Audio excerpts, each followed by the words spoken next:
Ask them, are they ready? Are they ready? Roll. Rolling. Thank you.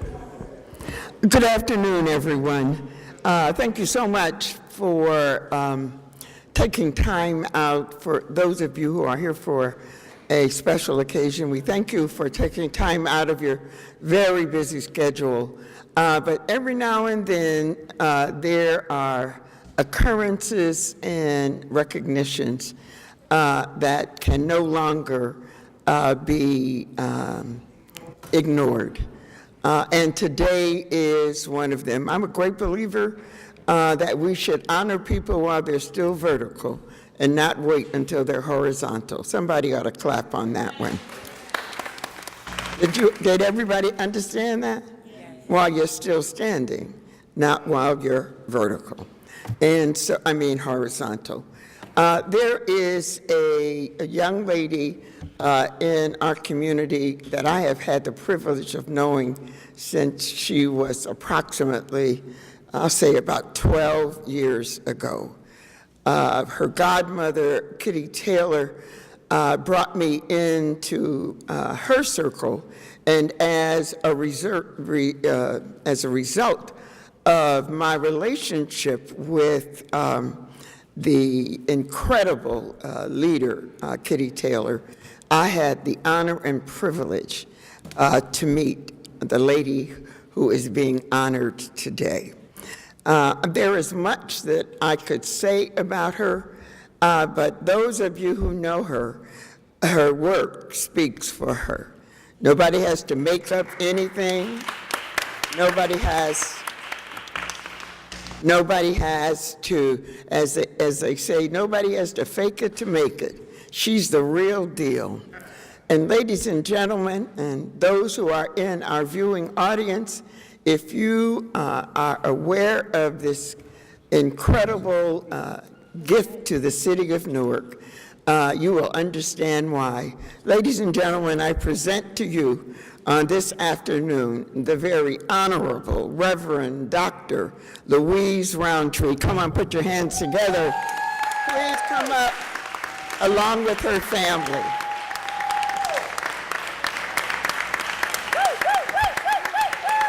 With her family, I'm asking her family to join us on the dais. Reverend Lewis, Mom and Dad, Demetrius, it's up to you.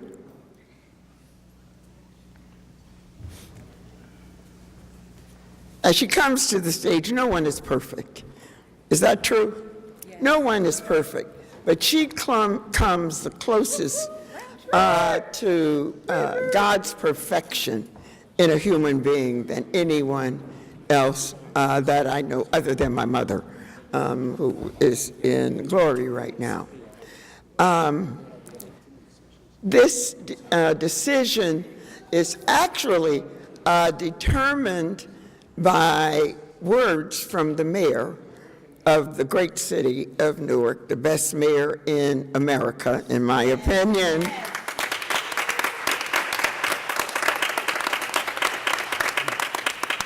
He said, I owe much to Reverend Roundtree.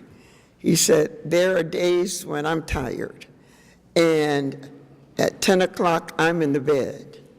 The phone rings at 1 o'clock, and Louise Roundtree, Reverend Roundtree, responds to those incidents that are taking place in our city. She works so that I can rest. And how could we not do this while she can smell her flowers? Somebody, again, you know, I'm preaching right now. Yes, I am.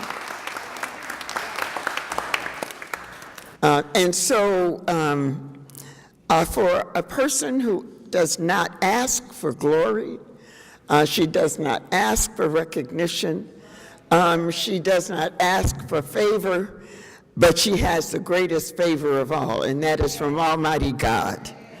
Yes. And that is why she is able to do all of the things that she has accomplished. Won't you come forward? All of my colleagues, come over. Come on, get close.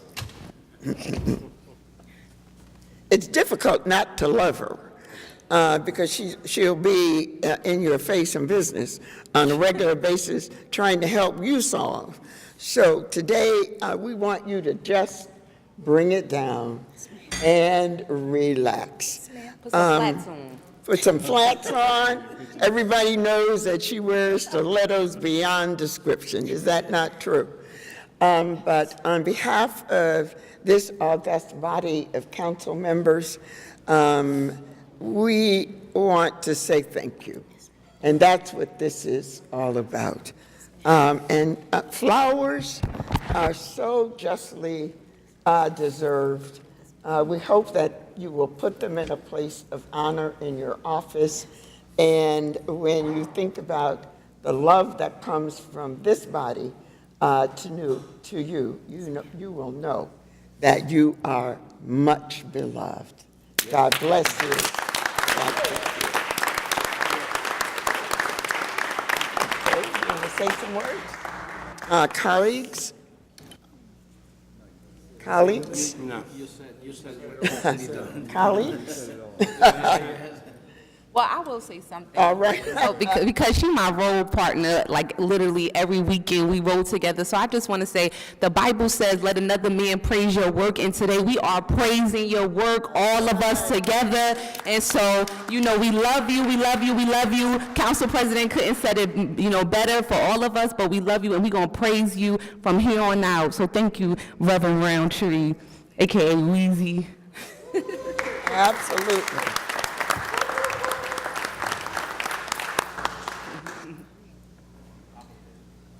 Papa, we're going to let Papa Bear speak. Yeah. This is Reverend Roundtree's father, Reverend Roundtree.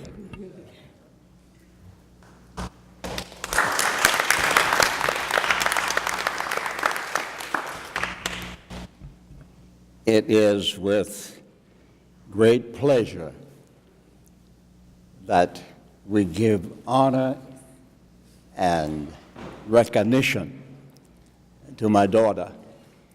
She has been a Galahad of the cross, Amen. a trafficker in things holy, and a dealer in things divine. The captivation that my daughter has always projected, even when we had 4 different hotels that we owned in Newark, and her mother, who has done a young person's job as an entrepreneur of 5 different programs in Newark, as well as we established over 200 houses that we built in Newark. My daughter's pulling my coat now. But anyway, we are so happy that you recognize the things that she has already done, concerned about all things, and we give her homage and pleasure. Amen.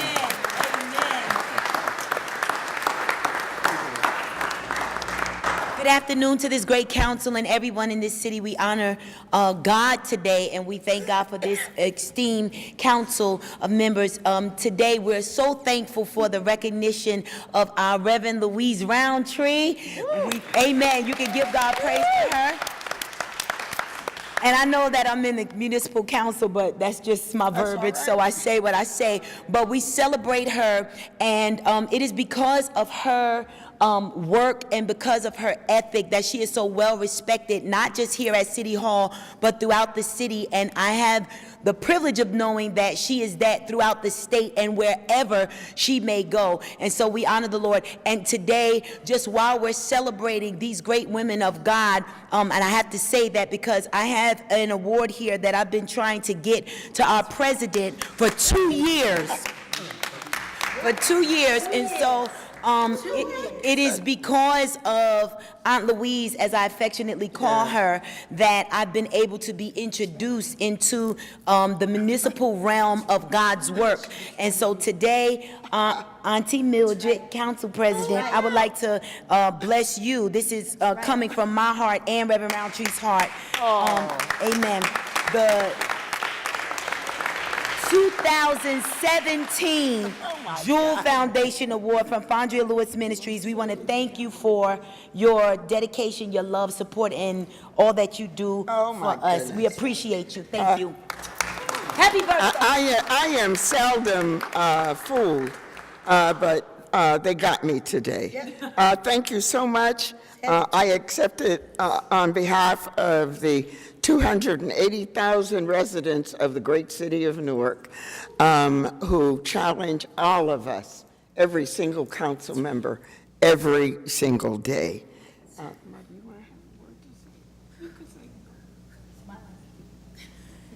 To President Crump and her cabinet, thank you so much for the things that you are doing in the city of Newark. Thank you for honoring my daughter, Reverend Louise Scott Roundtree, for all the things that she does. She gets tired at night, but I understand she's only doing what she has called to do. I'm glad to be here to support her in every way that I can. God bless you. Thank you. Ladies and gentlemen, the honoree of the hour, the Honorable Reverend Dr. Louise A. Roundtree.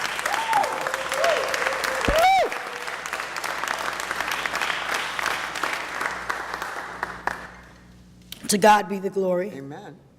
As Council President always says, when she reaches the mic at any church or any event, to God be the glory. That's right. I give honor to our Council President, to all of you Council colleagues that serve as legislators for this awesome city called Newark, to our Mayor, the Honorable Raz J. Baraka, whom had it not been for God and positioning me with such an assignment. I know God made the call, but he didn't have to have the heart. And in being obedient to the spirit that God has placed in such a leader, it didn't start with him, it started with my mother and my father. And before them, it was God that had already known before I was born that I'd be standing here this very moment, at this very minute, during this very hour, being acknowledged. And I always say I don't do anything to be applauded, because there are causes that people have to stand for that should not require a hand clap or a pat on the back, even though it's a good thing, but you don't look for it. That's right. And when you don't look for these things, there's a word that says God will exalt you and elevate you. That's right. I'm seeing places and things in the city right now without being a millionaire, knowing that my mother was one of the first. Yes, she was. But she embedded in me, even though you don't have it in your pocket, make sure you have it in your heart. So when I see the people in this city that I'm serving, I'm not serving them on behalf of Louise Scott Roundtree. I'm serving them on behalf of the mayor, the 9 council members, the constituents in this city. When I go to a funeral to represent the mayor, I'm not just representing him, I'm representing all of you. I'm not representing me, but it's a good thing that God has placed in my spirit to know how to confront the people, how to speak to the people. And if I can't say anything else, I can say what Minnie Baraka said to me in a meeting 6 years ago, and I didn't know what I was going to be doing for this administration. I didn't know where God was taking me. And he yelled across the room after everybody else stated what they were doing, and I had no idea what God was assigning me for the people. That he would say, you're the manager of clergy affairs. I had no clue what that was going to entail. But God placed it on the Baraka administration, the mayor, the chief of staff, and that's what I ended up doing. And from that was birthed the assignment that I have. And there's no end to it, because there's no end to serving people. There's no such thing as, well, this is done and there's no more. There's always something to do as a public servant for the people. if you are a public servant. If you serve the city of Newark or serve any government capacity, there's no such thing as I can't help you. There's no such thing. Everybody has their place. And how I've survived is I mind my business. You mind your business, do your job, and not worry about how others are doing theirs, and we all can get some stuff accomplished. That's important. So if I can't say anything else as I say thank you, and how much I love everyone for thinking about little old me, because that's exactly, literally, literally. If I can't leave nothing else for you today, I leave with you as I thank my family standing behind me. If I was to go to glory today, between Friday and today, my life has been made one happy, glad life. And if I don't do everything that you think I should do, have a conversation with God, because that's who I listen to. God, Mayor Baraka, and that's it. Put your hands together and bless God for this very moment. Be the best servant you could be if God has called you to serve. Thank you very much. Thank you. Bless God for this august body. Put your hands together. Not for me. Put your hands together if you got some hands. Put your hands together if you got some hands. For your legislators, for your mayor, and for the city you're sitting here representing today. Thank you. Thank you. Thank you so much. Permit me to recognize all who preach the gospel. If you'll stand and be recognized from the Mayor's Clergy Alliance as the Chief of Staff comes forward to say a few words on behalf of the administration. Permit me to call out from among you a lifelong friend, Reverend Johnny Escobar. Yes. Johnny, Rev, won't you stand? I can speak about this gentleman. I can speak about this gentleman. I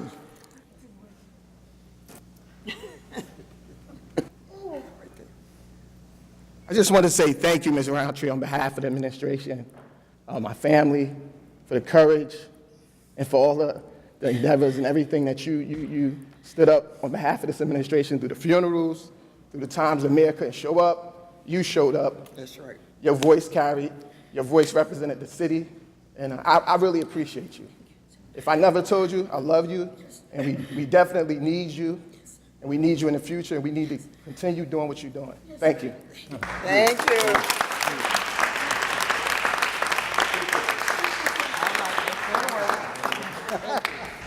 Thank you.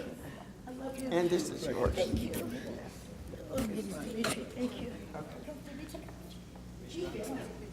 They took him. Take a picture with the chief?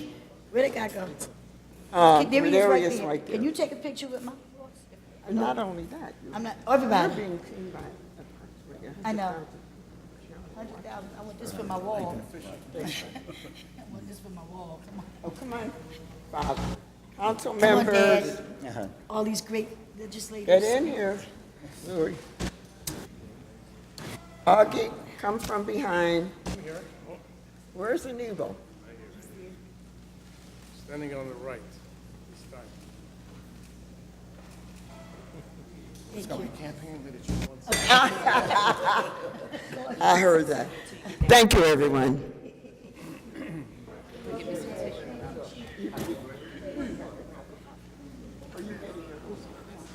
I'll get him when I get off work. The meeting, we could talk about it.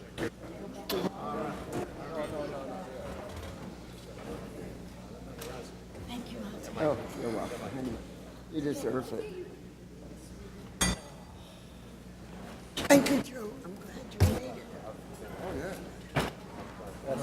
No problem. The rating change.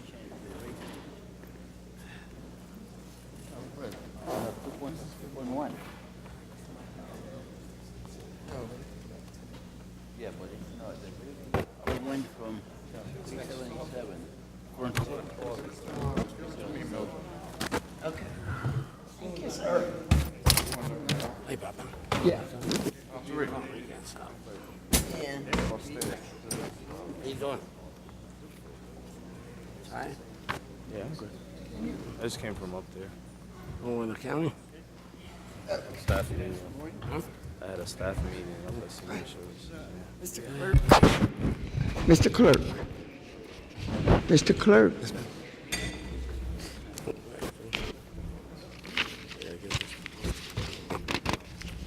I see more than 10.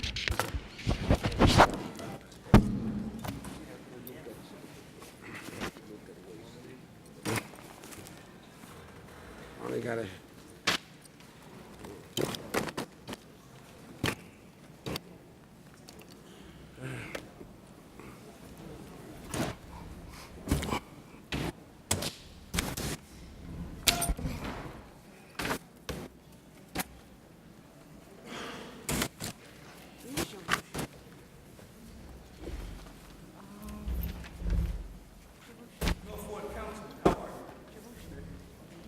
Yeah. You have any luck with that?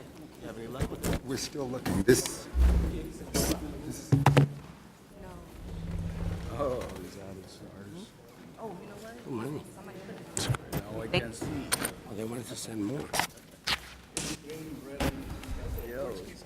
It was made especially for you.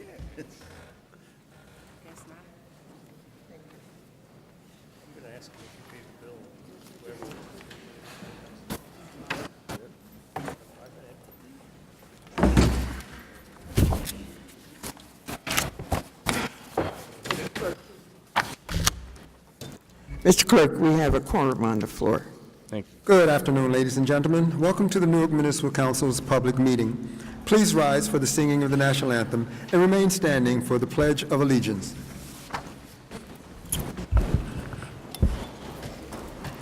Ken, did we get a new tape? A new tape? Not yet. We're working.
I pledge allegiance to the flag of the United States of America and to the republic for which it stands, one under God, indivisible, with liberty and justice for all.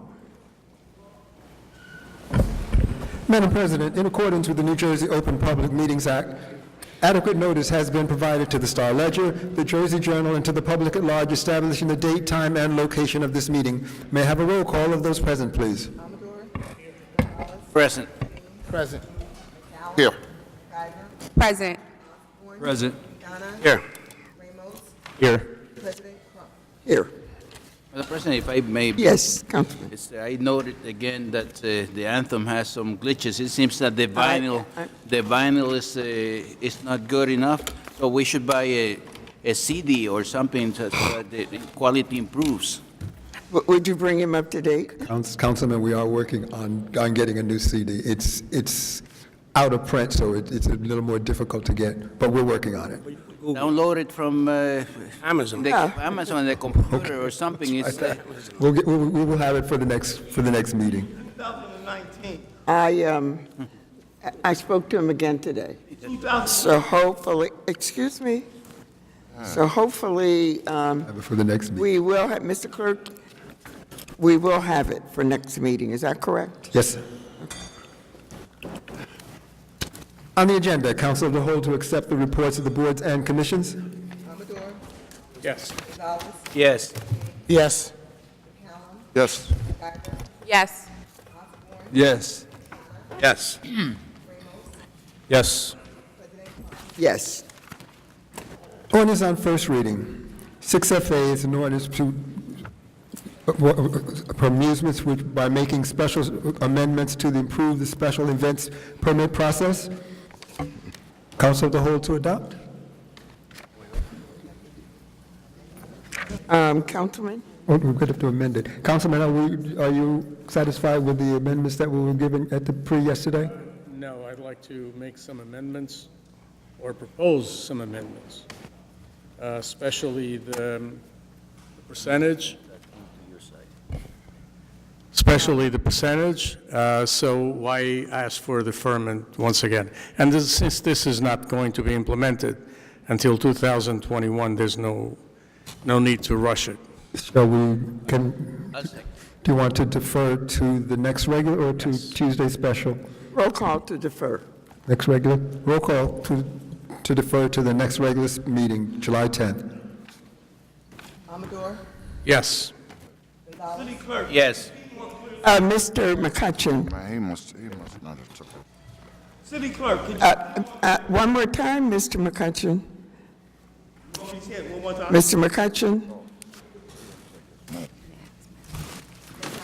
I'm trying to be. Officer? Yes. Yes. Yes. Yes. Yes. Yes. 6FB is an ordinance for the successful reintegration of formerly incarcerated people into the community, clarifying provisions for the use of criminal convictions during the business licensing process. Council of the Whole to adopt? Roll call. Yes. Yes. Yes. Yes. Yes. Yes. Yes. Yes. Yes. Madam President, the ordinance adopted on first reading today will be advertised in accordance with law, and a public hearing will be held at the regular council meeting of July 10th, 2019, beginning at 12:30 p.m. here in the council chambers. Ordinance on public hearing, second reading, and final passage. 6PSNF-A is a ordinance for the utilizing the entitled certification of code compliance requirement upon a new tenancy and establishing a requirement for inspection of rental unit utilizing any form of rental assistance or rental subsidy by the sponsoring agency before certification of code compliance is issued. Council of the Whole to defer action at this time. The public hearing will remain open. Roll call. Yes. Yes. Yes. Yes. Yes. Yes. Yes. Yes.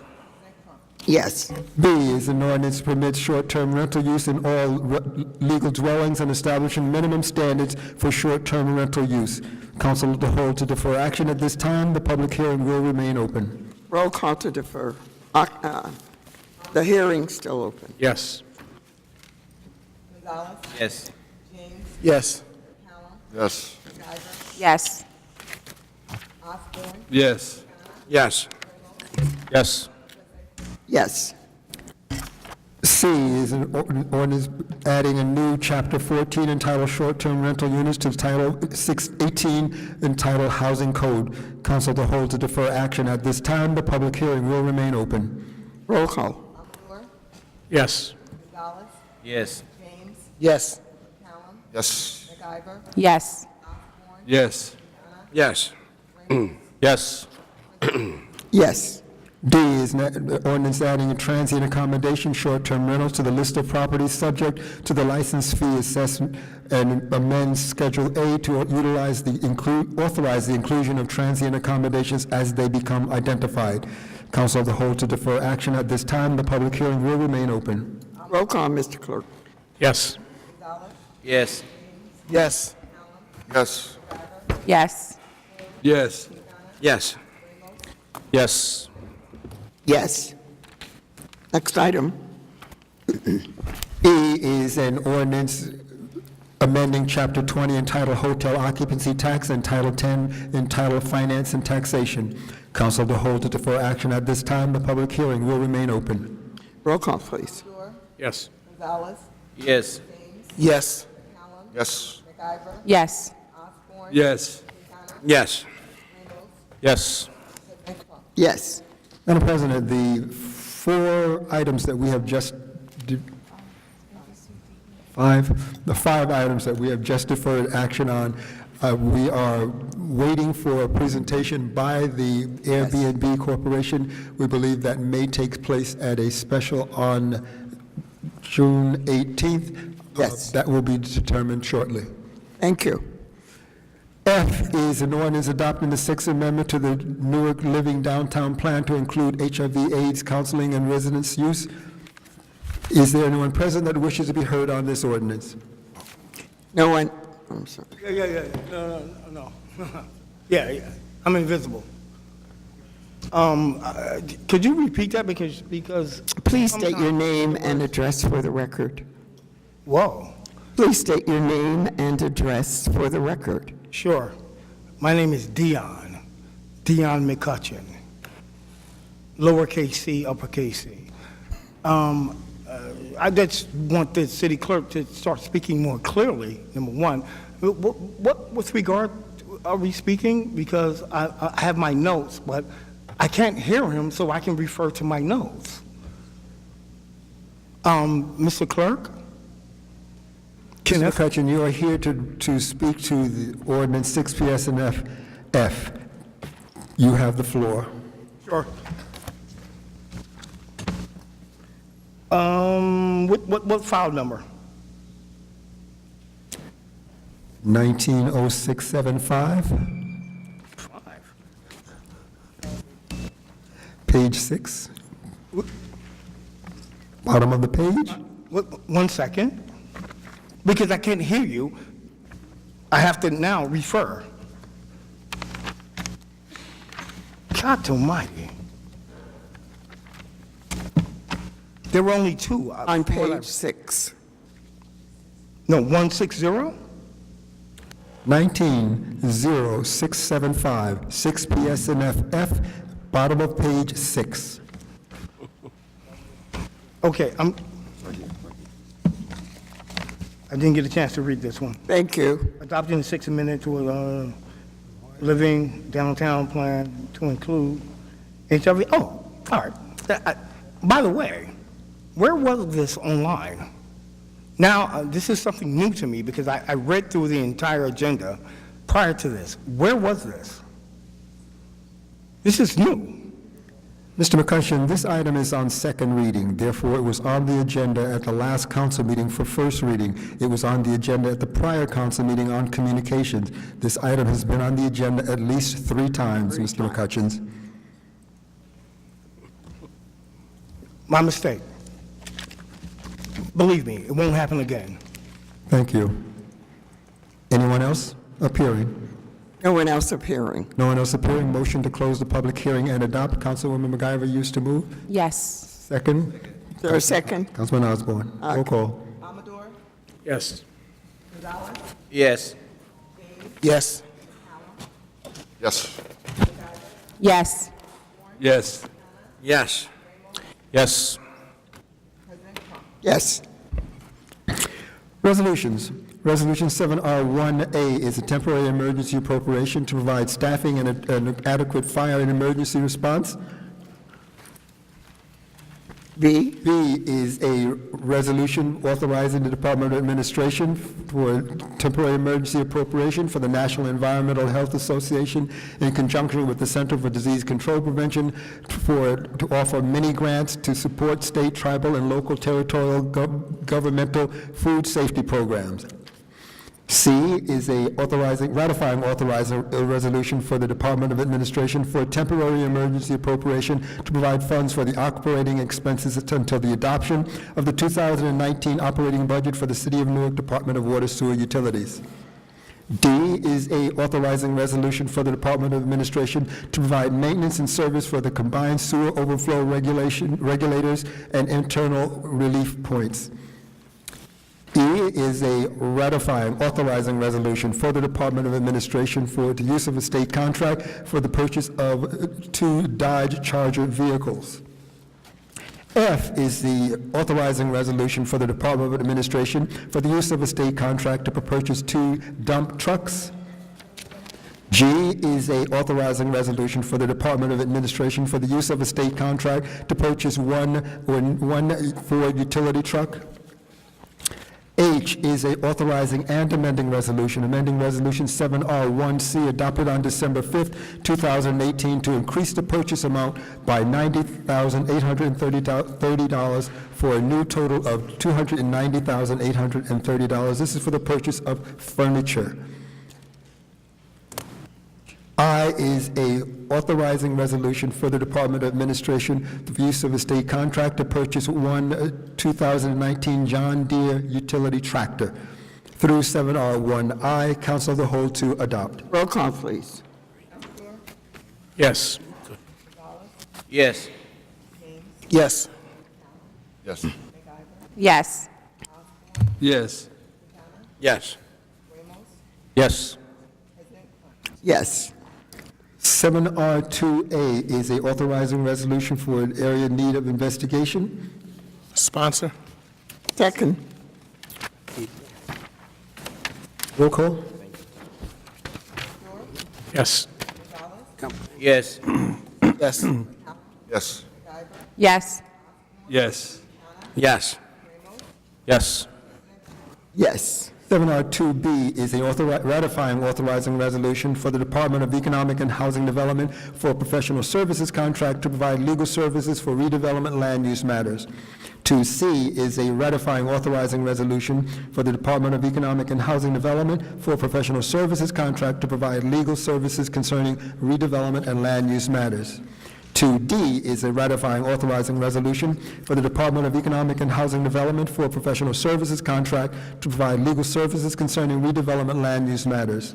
2E is a ratifying authorizing resolution for the Department of Economic and Housing Development for a professional services contract to provide legal services concerning redevelopment and land use matters. Through 7R2E, Council of the Whole to adopt. Roll call, Mr. Clerk. Yes. Yes. Yes. Yes. Yes. Yes. Yes. Yes. Yes. 7R4A is a authorizing resolution for the Department of Finance for an application to the local finance board for approval of a bond ordinance. This is $6 million. Council of the Whole to adopt. Roll call, please. I'd like to be the sponsor of, Yes, I'm sorry. And seconded by Councilman Gonzalez. Yes. yes. Yes. Yes. Yes. Yes. Yes. Yes. Yes. Yes. 7R5A is a ratifying authorizing resolution for the Department of Health and Community Wellness for an application and acceptance of grant funds to provide training for food safety programs. Council of the Whole to adopt. Roll call to adopt. Yes. Yes. Yes. Yes. Yes. Yes. Yes. Yes. Yes. 7R6A is an authorizing resolution for the Department of Law for settlement of a workers' compensation claim. 6B is a authorizing resolution for the Department of Law for settlement of a workers' compensation claim. 6C is a authorizing resolution for the Department of Law for settlement of civil litigation. 6D is a authorizing resolution for the Department of Law for settlement of civil litigation. 6E is a authorizing resolution for the Department of Law for settlement of civil litigation through 7R6E. Council of the whole to adopt. Roll call to adopt, Mr. Clerk. Yes. Yes. Yes. Yes. Yes. Yes. Yes. Yes. Yes. 7R8A is a authorizing resolution for the Office of Municipal Council City Clerk for approval of a constable bond. 8B is a authorizing resolution for the Office of Municipal Council City Clerk for the approval of a constable bond. 8C is an authorizing resolution for the Office of Municipal Council City Clerk for the approval of a constable appointment. 8D is a authorizing resolution for the Office of Municipal Council City Clerk for a ceremonial street dedication. Councilman Quintana wishes to move, second by Council President Crump. 8E is a authorizing resolution for the Office of Municipal Council City Clerk for a ceremonial street designation. 8F is an authorizing resolution for the Office of Municipal Council City Clerk for a ceremonial street dedication. Councilman Osborne wishes to move, second by Council President Crump. 8G is a authorizing resolution for the Office of Municipal Council City Clerk for a ceremonial street designation. And 8H is a authorizing resolution for the Office of Municipal Council City. G has to be amended. Let's stop at F. Through 7R, 8F, with Council of the Whole with the exception of the two with sponsors. Amador, Yes. Gonzalez, Yes. Yes. Yes. Yes. Yes. Yes. Yes. Yes. 8G, Councilman Amador wishes to amend. Do I have a second to amend? Roll call. Was there a second? Councilman Gonzalez. Okay. Roll call Thank you. for an amendment to change Boulevard to Way. Ray. Roll call for amendment. Amador, Yes. Gonzalez, Yes. Yes. Yes. Yes. Yes. Yes. Yes. Yes. Now the same mover and second to adopt as amended. Roll call. Amador, Yes. Gonzalez, Yes. James, Yes. Yes. McIver, Yes. Yes. Yes. Ramos, Yes. Yes. 7R8H is an authorizing resolution for the Office of Municipal Council City Clerk for establishing a sister cities agreement. I is a Clerk, I'd like to sponsor. sponsor. Do I have a second on 8H? Second. Roll call. Amador, Yes. Gonzalez, Yes. Yes. Yes. Yes. Yes. Yes. Yes. Yes. 8I is authorizing resolution for the Office of Municipal Council City Clerk for establishing a sister cities relationship.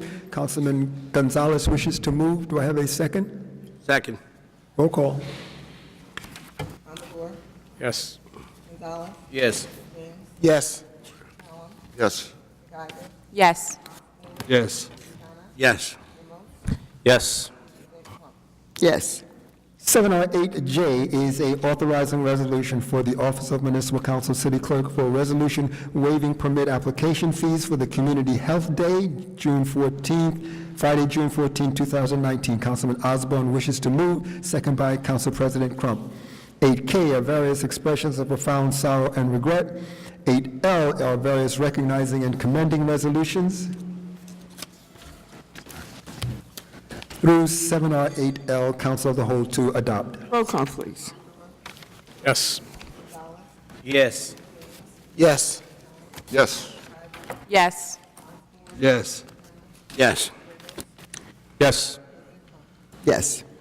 7R9A is a ratifying authorizing resolution for the Department of Public Safety Division of Police for a professional services contract to provide clinical and forensic, psychological, and consulting services. 9B is a ratifying authorizing resolution for the Department of Public Safety Division of Police for a professional services contract to provide clinical and forensic, psychological, and consulting services through 7R9B. Council of the Whole to adopt. Amador, Yes. Gonzalez, Yes. Yes. Yes. Yes. Yes. Yes. Yes. Yes. To the added starter pages. Madam President, Yes, Councilman, just on 7R9B, we very often, we are very demanding that some of these firms are from the city of Newark. So yesterday, we questioned the fact that we have an office in Morristown and an office in Hackensack, where folks from the fire department and the police department go there for their examinations. And we found out that one of the offices in Hackensack also has an office in Newark. So I'm glad that I do believe yesterday the business administrator pointed out the fact that, or maybe it was Ms. Rogers, pointed out the fact that both of these one of them. firms One of have One of them. only one. Sorry. Hackensack one. I thought they both had, Raffanello was in Marshall. however, next time. To the added starter pages. Yes. Mr. Clerk, I want to thank you, the Corporation Counsel, and his designee for accepting the observation from the council members that there was an excessive number of added starters. Thanks to all of us working together on behalf of the council, we whittled it down to a respectable number. I just want to make sure that this never happens again. We have never had that many added starters. I was saying thank you to the Corp Council for your input last night, because we did work until last night. Councilman Ramos. Yeah, I just want to say, I'd hate to see what the original list looked like, because you have about 16 added starters in these 5 pages. But I just want to put on the record that a few weeks back, I had requested some information from our special improvement districts, and I want to thank the city clerk for providing some of that information that was made available to him. We didn't get anything back from the Newark Downtown District or the Greater Newark Convention and Visitors Bureau. So I would just ask through your chair and the clerk that you're able to secure that information and give it to this council, because both of their budgets are actually on for introduction today. So. Yes, sir. On the added starter page, 7R2F is a ratifying authorizing resolution for the Department of Economic and Housing Development for the 2019 annual budget for the Newark Downtown District Management Corporation. I'd like to sponsor that, Mr. Clerk. A second. This is the second reading for this budget, and by law, there must be a public hearing on the budget. We have advertised this budget for a public hearing today. This is the time and place for the public hearing. Is there anyone present that wishes to be heard on this resolution? We do. Emily Manz, M-A-N-Z. I'm a resident of Newark. I speak today for a number of small business owners that are in the downtown district that could not leave their offices or their businesses today. The downtown district has an enormous budget of over $5 million that is up for approval today.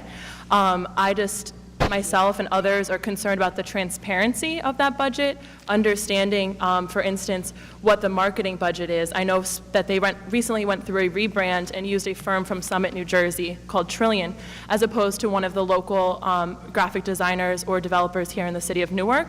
I think that that kind of practice for an organization that receives so much funding here from businesses, from the real estate that's here in the city through their funding mechanism, should do a better job looking locally and looking at small business owners in the area when they're procuring those services, as companies are and the city of Newark is doing under Newark 2020 procurement initiative. I also think that there's in terms of the marketing in the district, I'd be concerned and interested in knowing how much the actual individual businesses that make up the downtown district and comprise the vibrancy of the district are featured in this marketing materials. Also concerned about the art galleries that exist in the city. There's been a lot of contentions raised recently about the lack of financial support for artists and art galleries, many of which are located in the downtown district, and I'd be interested in how the budget can support or could be using innovative methods to support artists in the downtown.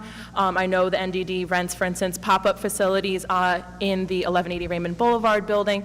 Are there ways to integrate artists into pop-up facilities like that using the NDD funding and funding sources? So I'm just interested in more transparency, interested in reading through the NDD budget, and I speak for many other small business owners in Newark when I say this. Thank you. Thank you so much. You were at the meeting that Councilwoman McIver, and we certainly heard what you said last night. So I'm going to ask a favor of you. You've given us a verbal response.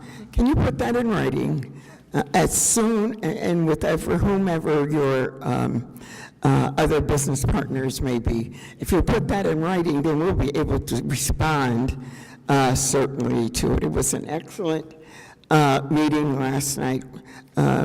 Many partners were there, and they left there very happy that they had the opportunity. Yes, definitely, I've heard. And you were excellent. Oh, I heard from many people that it was a very successful event, and thank you, Councilman McIver, for making that opportunity available. I will gather in writing some of these comments for you. Yes. And since the director is in the room, he heard every word you said. Thank you. Just do me a favor and stay right here. Just stay here. I don't know her name. My name is Dion. Dion McCutcheon, Newark Matters. I think she's trying to ask for transparency with regard to the budget. Am I correct in that? Yes. Right.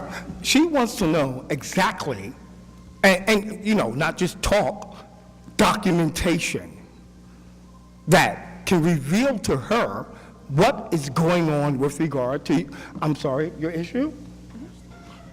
Am I not being clear right now? That's what she wants to know. Transparency with regard to what's going on with the budget and her issue.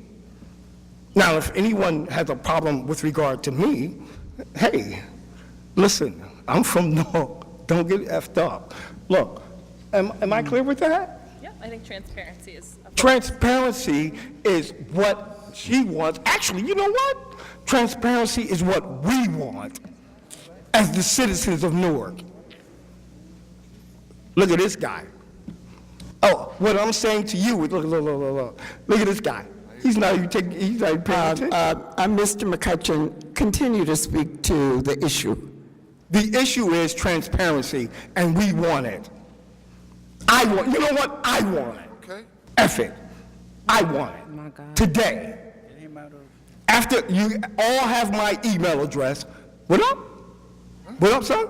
Madam President, I want. Councilman, please. can I make a suggestion? Councilman. Wait, hold the clock. Hold the clock.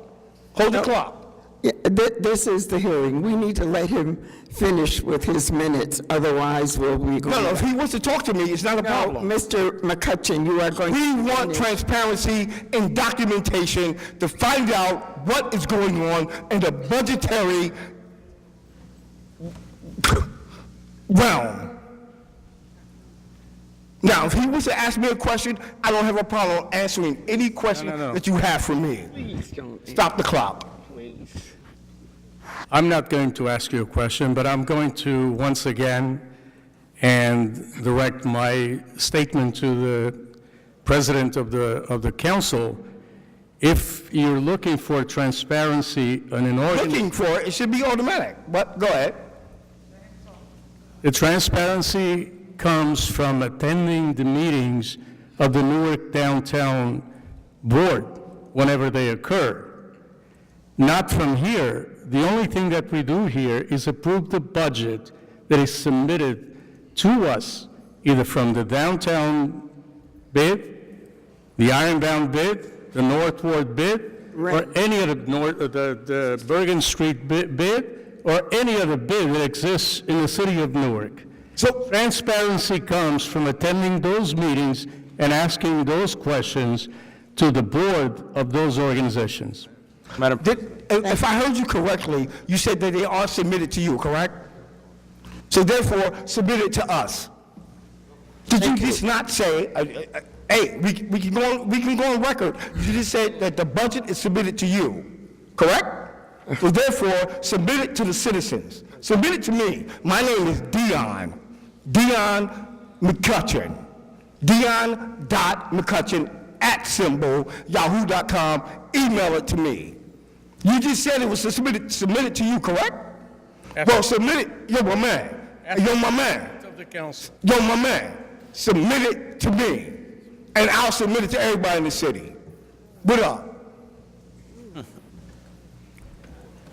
Council President. Thank you. Yeah.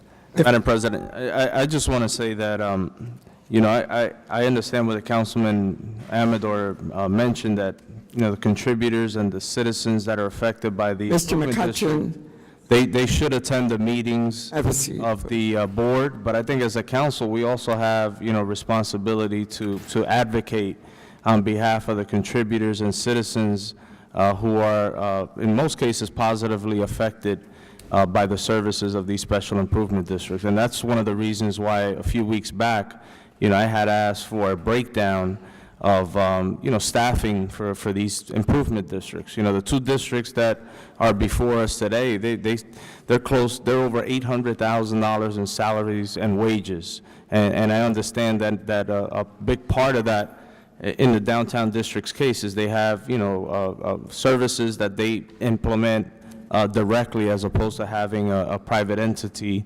perform those services. But we do have a right to question, to ask for information, because we authorize their budget. And that's one of the reasons why a few weeks back I had asked for some detailed information through the clerk's office. Most districts, provided it. They give us a breakdown. The two districts that did not, as I mentioned earlier, was the downtown district and the Tourism Bureau. So I just want to put that on the record.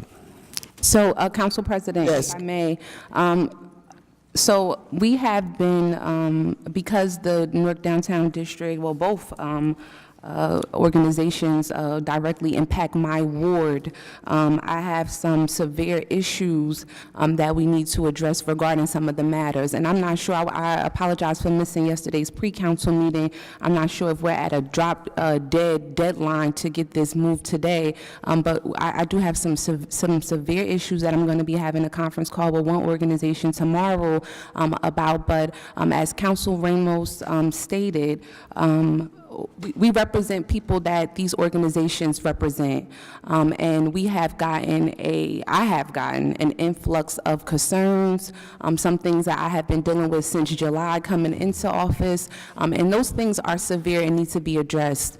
I have spoken to our business administrator as well as our mayor about those concerns because they are severe concerns, and I honestly do not believe we should be adopting any budget until we work out those concerns and deal with them. And so that's my position. I'm honestly going to abstain today, not unless I get direction from corporate counsel or the BA to do otherwise. However, I feel like we should be working these things out prior to adopting any budgets moving forward. Madam President, I move to defer until they provide the information that is required. Second. There is a reason. This was one of the resolutions, and I'm waiting for Corp Counsel. There was a drop dead deadline. But yeah, we say they have deadlines, but they have to provide us with the information that we require so that we can provide, let's say, have the information to make a decision. It's great that they have a deadline, but we have to have information to be able to vote intelligently. Good afternoon, Kenyatta Store, City of Newark Corporation Council. So from what I at least understood prior to a few moments ago, I thought one of the concerns was payroll and things of that nature. I thought the folk who were working within these districts were under the impression that they weren't going to be paid if the district's budget wasn't paid. I just spoke to one of the representatives here. They indicated that it's not that dire. They may be able to hold off until at least the next meeting. Maybe that'll give us an opportunity to speak to some of the issues if we can defer it to next week's meeting. That works for me. Great. Thank you.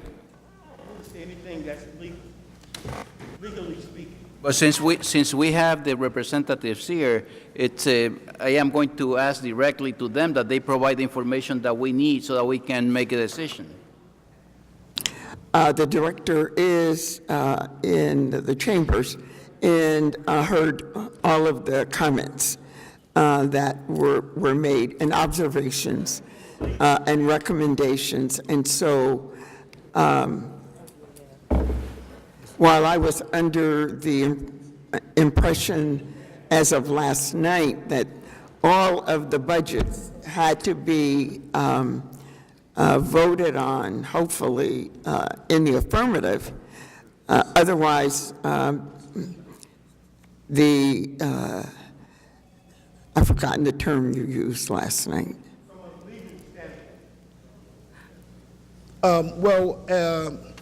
What I'm going to do is I'm going to take the opportunity to speak to the representatives that are here now, see if they can put together some documents so that they can provide to the council. Hopefully, in between now and next week, you all can have a dialogue with them, and if we can use next week for a possible executive session, if necessary, to go into any more details that's needed. No, I mean, Council President, I already have meetings scheduled and plan to meet with the groups, the organizations, so I'm fine on my part of the things that I need to address. But, you know, whatever the council, I believe, asks for the budget breakdown, so as a whole, they should get that at least. But my questions and concerns kind of go a little bit deeper, so I'm definitely not going to do it in this arena right here today with the directors. We already have scheduled meetings to discuss those things offline, and I'm sure we'll be able to resolve them and deal with them by next week's special. Mr. Clerk? Are there any more speakers? None. No other speakers. Motion to close the public hearing and defer to the special meeting of June 11th? Next Tuesday. Roll call to defer. Yes. Amador? Yes. Everything's on camera, right? Yes. Gonzalez? Yes. James? Yes. Cowan? Yes. Guyver? Yes. Osborne? Yes. Yes. Ramos? Yes. Yes. 7R2G is a authorizing resolution for the Department of Economic and Housing Development for the 2019 annual budget for the Newark Convention and Visitors Bureau. Madam President, this is the second reading of this budget, and by law, we must hold a public hearing. This is the date and time advertised for the public hearing. Is there anyone present that wishes to be heard on this item? No one appearing. No one appearing. Motion to close the public hearing and adopt. Council of the whole? Are we holding this particular service to the same standard? If we're going to hold To the special? one organization, The same as the other. we need to abstain or defer all of them until Tuesday. Is that agreeable? Yes. Yes. Council of the whole to defer action at this to the special meeting of June 11th. Amador? Yes. Gonzalez? Yes. Yes. Yes. Yes. Yes. Yes to defer. Yes. Yeah, yes to defer. Yes. Madam President, Mr. Clerk. for the record, Madam President, the special meeting of June 11th will begin at 10 a.m. here in the council chamber. Yes. 7R2H is a ratifying authorizing resolution for the Department of Economic and Housing Development for professional services contract to provide legal defense services for low-income tenants facing eviction. Council of the whole? We're holding everyone to the same standard. This is not a We're budget. deferring all of them. No, this is something different. This is different. This is- Madam President, if I may, I thought that these services were going to be provided pro bono by the attorneys providing the service.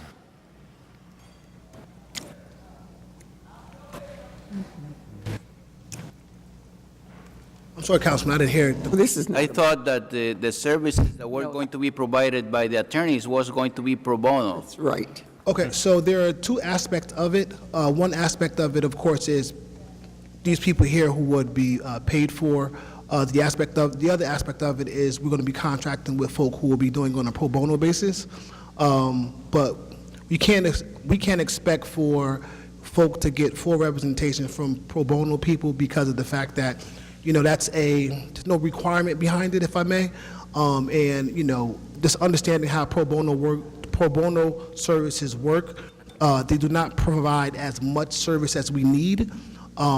Just because, for example, today, we would need folks to sit here and do consultations with people for the entire day. There are some folk who are willing to do that on certain days of the month.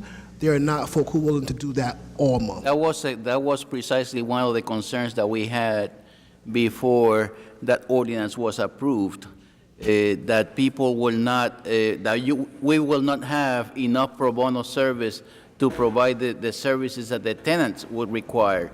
And now we are paying $150,000 here, and this is just one entity. I suppose other entities might be requiring payment as we move forward. It was always contemplated that we were going to be involved with paying for some of the service. We've always spoke to the fact that, the city was going to be involved. We actually are speaking to outside funders who are in the process of working through a process with us so that they can also hopefully match what we're doing as well. But it was always contemplated that the city was going to be putting money towards these services. At least that wasn't my understanding, but be as it may be. Okay.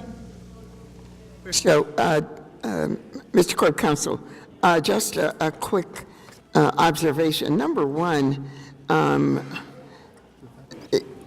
the contract amount for the number of people in our city that I see on a regular, that we see on a regular basis, why is it so small? I agree with the councilman. I didn't ever expect that we were going to get, a huge number of attorneys volunteering. That's not what they do. They charge a fee, and that's the way it works. But there are people in our city. If we do not have this small fund, they will lose everything. And I don't know how we, in good conscience, we fund apples and oranges. Why can't we fund something that's going to save people's property and their lifestyle? No, I understand, Council President. I actually, of course, the administration is of the same opinion. We recognize that, we wish we had more money to set aside to get involved with this process. However, we are, as I mentioned a few moments ago, we are in the process of working things out with a number of funders who want to help us with this process. And of course, when we do receive those funds, we will come to the council with another resolution speaking to the fact that we want to accept those funds and utilize those funds to help these people as well. Madam President, let me make a correction. Let's say, Madam President refers to attorneys as this is being paid, but a lot of law firms are required to provide pro bono services, and they assigned attorneys to provide pro bono services. So it's not as if all the work is going to be that they perform is going to be on a per hour basis. They are required to provide some pro bono services, and when we were considering the ordinance, let's say, there was no consideration as to what would be the cost of implementing the ordinance. I knew that there was going to be a cost, but there was never discussion as to how much it would cost to implement it. And I see one contract here. I believe that there other contracts may come along as we progress. So what's the remedy, Mr.? Madam President. I'm sorry. What's the remedy? And then Councilman Ramos. Well, at the moment, these are the funds that we have available, set aside. I need you all to also just appreciate the fact that we have a coordinator that we may have, I think about 4 weeks or so, Kabir Myers came here, we introduced her to the council. There are also 2 other employees that have been redirected to be involved with the process. We had to make sure that we upgrade or update the office that they're in downstairs, because we wanted to make sure that people had the appropriate, remedies as far as privacy and things of that nature. So the city has set aside about $400,000. I'm sorry, how much? $400,000, including salary, upgrading the location, and of course this contract here. As I said, though, we are in the process of speaking to some potential funders who are very interested. We just thought it was only fair for us to, get things started on our side before we finalize things with them. It's unimaginable for us to try to ask people for money and take their money and not have things set aside and put together for us. We are having a follow-up meeting with them the next 2 weeks. Councilman McIver and I, on our Sunday travels, we see this up close and personal. And in the absence of personal contact, it's difficult to internalize the upside-down way so many people are living. And so, I don't know. I know we're not a charity, but I stand before you begging for more dollars to go into a fund that helps people stay whole. Madam President, can I I'm just sorry, add something? Councilman Ramos was next. I don't think there's any debate here about the importance of having this service. I think the councilman's question alludes to the fact that when you put together these initiatives and programs, you need to have, plan in place, which includes a anticipated budget. How many cases do you anticipate handling internally? Did you outreach any of the law firms, especially with all these contracts, big contracts that we give out to law firms around this region? We should be successful in securing some volunteers from these various firms to come in and assist us with these rent control issues. And in addition to the city, which I believe the city should put its money where its mouth is, and legal services has, great history of providing services to individuals that can't afford to have representation. So I think they're a natural partner in this process. But I think the councilman's question is more to the fact that what's the plan? Is there an overall budget? Is this one of 6 contracts that's going to come before? Is one of 10 contracts?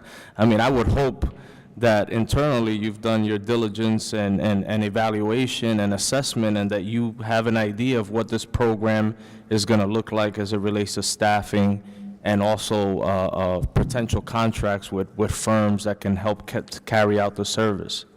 Sure. So I'll speak to a few of the issues that you mentioned. As far as the law firms that we have contracted with now to do the other work for the city, unfortunately, they don't have the ability to do so because of the pay-to-play rules and things of that nature. They can't necessarily do something for us and I use the word for free, for volunteering, because the idea would be if they volunteered a lot for us, then quote-unquote, we may give them a higher Years ago, we had some of those same firms helping with to process cases for expungement. So what's the difference? Again, this is a city project as a... Is that your opinion, Mr. B.A., that a firm that currently has a contract with the city cannot provide volunteers to help residents with rent control issues? It's not helping the city. It's representing residents who don't have the ability to pay for their own lawyer in a rent control case.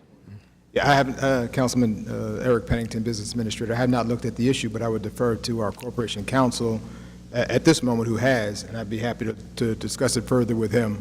I'd be curious to get an outside opinion. That doesn't sound right. Well, we can, I think, internally take a look at it and give you I guess, a more detailed response, and I'll work with the Corporation Counsel on that. Thank you, Mr. Madam President, Yes, Councilman Gonzalez. I didn't forget you. I just wanted to address your internalizing the problem. I was a practicing attorney, and I was in the courts, a landlord-tenant court, so I have probably more experience here with people being evicted than any one of us sitting here. So it's because I was in that court on a regular basis, defending tenants and sometimes representing the landlords. But I have, I saw firsthand what was happening in that court. So I object to the fact that you two internalize the problem. I say internalizing for you might be different to internalizing it for me, but I come from a place that I experience that issue more than probably anyone here. Probably all of us. I don't even know what that means. And there's no argument with that. I mean, everybody internalizes it differently depending on where you're at and what your position. I think, Councilwoman Quintana said what's your zip code. But at the end of the day, I mean, you get approached by so many people who are in a position who are in need of this service. So for me, I mean, we could spend all day going back and forth about what's the long-range plan and what we're going to do and where the people are going to work for free, all of these, technicalities that we're talking about. But at the same time, we service 280-something residents who are in need every day, lined up outside the office, outside the council's office, outside the mayor's office, who need help. And I think that's what we're talking about when we travel from place to place, when you're going from church to church, or just in your regular travels. It doesn't have to be church. Where people, they need help. And so it's very hard to battle those people who need help, and you give them a technicality response that they don't care anything about because they have to find somewhere for themselves and their babies to go tomorrow. And so at the end of the day, while we're trying to work out this thing, these technicalities on the city level, I think we need to do something right now to try to assist people, because we have Kabira, who came here and met the entire council. We've all met her, and we're ready to move forward, but we have to do something while people are hurting out there for some assistance. And so I think that's what Council President was saying about, when you battle it on a personal level every day, dealing with people who are in need of help, and we're out of resources a lot to send them all over the city to get help, when we voted on it as a council that we were going to have this. Sure. So it's our responsibility to move it forward and deal with the technicalities at some point. But I agree with both Councilman Gonzalez and Councilman Ramos. We do need a long-range plan. Sure. We should address people helping us for free and all those other good things. But at the same time, we have people who need this service. They needed it 25 years ago. Sure. That's how bad it is. And so my position is for the council to try to support this and then deal with the kinks later, so that we can help our people who are out there hurting, who need help.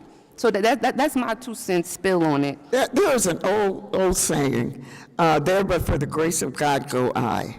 Yes. And those of us in public service, we need to look at every issue that confronts us on a regular basis that could be me, not someone else. Let me suggest another service that we can provide. Let's say someone... Joe said has been him. Since we're providing this service, and I support this service 100%. What about someone that is losing his car and cannot go to work, cannot pay the rent, so now he's evicted?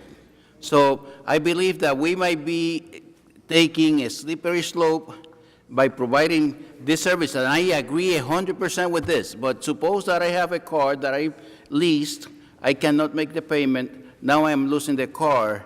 Now I need representation because I am going to lose my car, and I cannot pay the mortgage. I cannot pay if I don't have a car, I cannot go to work, I cannot pay the rent, I am going to be evicted. So there are some issues that may come with providing one and not the other. Councilman, I can appreciate the fact that, we don't want to open up the city's wallet to every issue. Unfortunately, last year, the city of Newark was the biggest. People from Newark were the biggest victims of eviction without Essex County. more than 40,000 people were involved in the 28,000. more than 28,000 people, more than 40,000 people in Essex County. And the mayor's initiative here is to address that issue. I think that when you see housing, there's only but one more thing, to me at least, more important than housing is your freedom and of course your health, right? So if you're in good health and if you're free, you ought to live somewhere and you ought to have the protections that are necessary. And we realize that there are a number of, not all landlords, but there are a number of landlords that are, purposely going after a number of our residents who can't protect themselves. And we think this is a way to take one step forward. I agree 100%. I am not disagreeing with the administration or with you. I believe this is a great program. Okay. As indicated before, it's a matter of projecting the cost. Let's say, what is it going to cost us in the long term? That's my concern. Sure. So we will follow up with the council with more details about our long-term plan. There is one in place. However, like Councilwoman McIver said, we just think it's important to start now because every day someone is losing out on their home. I agree. Sure. Mr. Clerk, I'd like to sponsor this. Second. Dang, John. That's like, I'm joking. Council of the whole. You quick. I was getting ready to sponsor. You quick. If everybody is in agreement, right? Yeah, that's That this, Go ahead. this is, and so I'll retract my sponsorship. Council of the whole. And council as a whole. Council of the whole to adopt. Amador? Yes. Thanks, Council President. Yes. Yes. Yes. McIver? Yes. Osborne? Yes. Quintana? Yes. Ramos, absent. President Clark? Yes. Next item, Mr. Clerk. 7R2I is a authorizing and amending resolution for the Department of Economic and Housing Development, resolution endorsing resolution of the Municipal Council of the City of Newark consenting to certain transfer of membership interest in Spring Street Commons Urban Renewal LLC. Any comments? Sponsor. No comments yet. Do we You'll have get your anyone turn. from Economic Development that would explain to us? Somebody. Is there anyone? Yes. The question on the floor is regarding... Oh, here it comes. Oh, okay. I didn't think. Sorry, didn't see you coming. Good afternoon, John Marmora, representing Spring Street Urban Renewal LLC. And this is a request to just change one member. It would go from Mr. Chase to Mr. Alexander Von Summer. So it's a change Any in the comments? ownership. One of the managing members is just changing. Okay. Any other questions? Thank you. Thank you. Thank you. Councilman Mr. Clerk, roll McIver wishes call. to sponsor. Do I have a second? Second. Osborne. Roll call. Amador? Yes. Gonzalez? Yes. Yes. Yes. Yes. Yes. Yes. Yes. Yes. 7R2J is a authorizing and amending resolution for the Department of Economic and Housing Development for a redevelopment agreement. This is the third agreement to the redevelopment agreement for the Old Third Ward Redevelopment LLC. Question. Didn't we already do this? Is there somebody to speak on this item?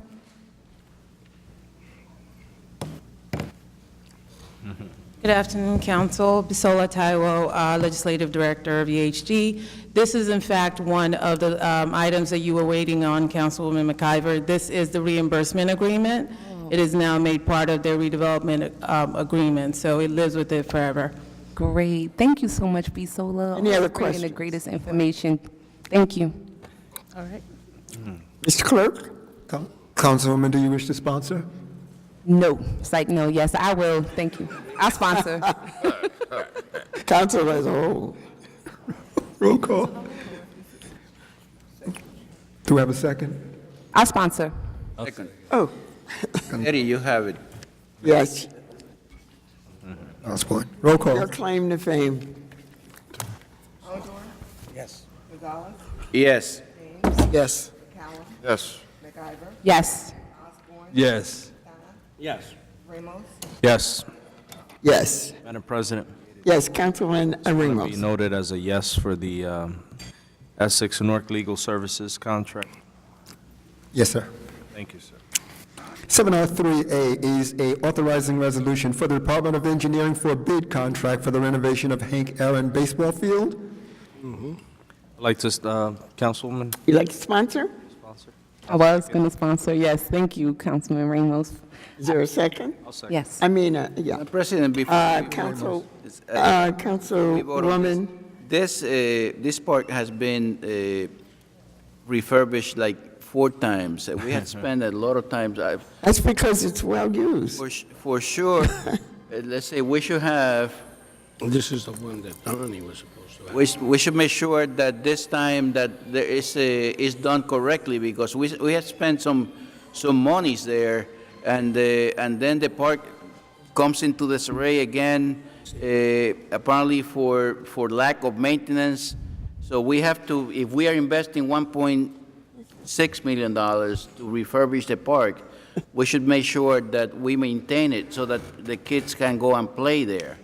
Mr. Clerk, sponsor is Councilwoman McIver, seconded by Councilman Ramos. Madam President. Roll call. Madam President, could I just say? You want to say something? I just want to congratulate the councilwoman and the administration. This is long overdue. I think Councilman Gonzalez brings up a valid point. And if you look at the contracts that were issued previously, there were for very small aspects of this park, including, building a new dugout. I don't think there was ever a plan to comprehensively renovate, the field, which is desperately needed. Central Ward had one of the most vibrant Little Leagues in the city for many years, and I think part of the reason why it hasn't been as active is because the condition at Hank Aaron has been so poor. So I think this is a positive thing for that community. It's a positive thing for kids who want to play Little League baseball, and they're finally getting it right because they're doing it, from top to bottom. They're not trying to do one aspect at a time. So, but I'd be curious to see how much money we've allocated and spent on this field over the last 10 years, because if you drive by, it looks like there was no work ever done. The grass is high, the dugout doesn't look like it's in good shape. So I'm just curious to see where those dollars were spent. So, Council President, the field has been closed for quite some time now, probably over a year, Director. We closed it for renovations, and unfortunately, it seems like we closed it too early without the renovations happening. But this is a prominent place of recreation in our city. We had 2 renovations happening, one side of the basketball court and the other side of the baseball court, which the basketball court has been completed, and we have many summer leagues that play there in the basketball. And Council President said it's been used so much, and it has been used, but I think for multiple years there's been Band-Aids on Band-Aids to the situation instead of having a full renovation. And so I do want to commend the Director for bringing this piece and finally getting this off the ground. And I would echo what Councilman Gonzalez says about maintaining it, but I think it's definitely something needed in the Central Ward. I'm excited about this project because honestly, I'm getting tired of looking at the high grass there too, and for something to happen with it. And so I'm excited about this for our kids to get quality, high standard field to play on. So thank you. I agree. Yes, you agree. Councilman agrees with you. Mr. Clerk? Roll call. Yes, sir. Yes. Yes. Yes. Yes. Yes. Yes. Yes. Yes. Yes. 7R8M is a authorizing resolution for the Office of Municipal Council City Clerk for a hold harmless and indemnification agreement for the annual Best of the Best event.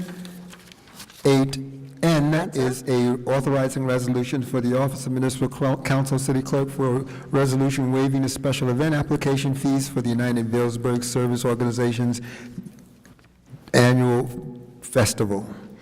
Mr. Clerk, before we take the vote, 7 or 8M, I'll second. Sponsor 8M. Yes.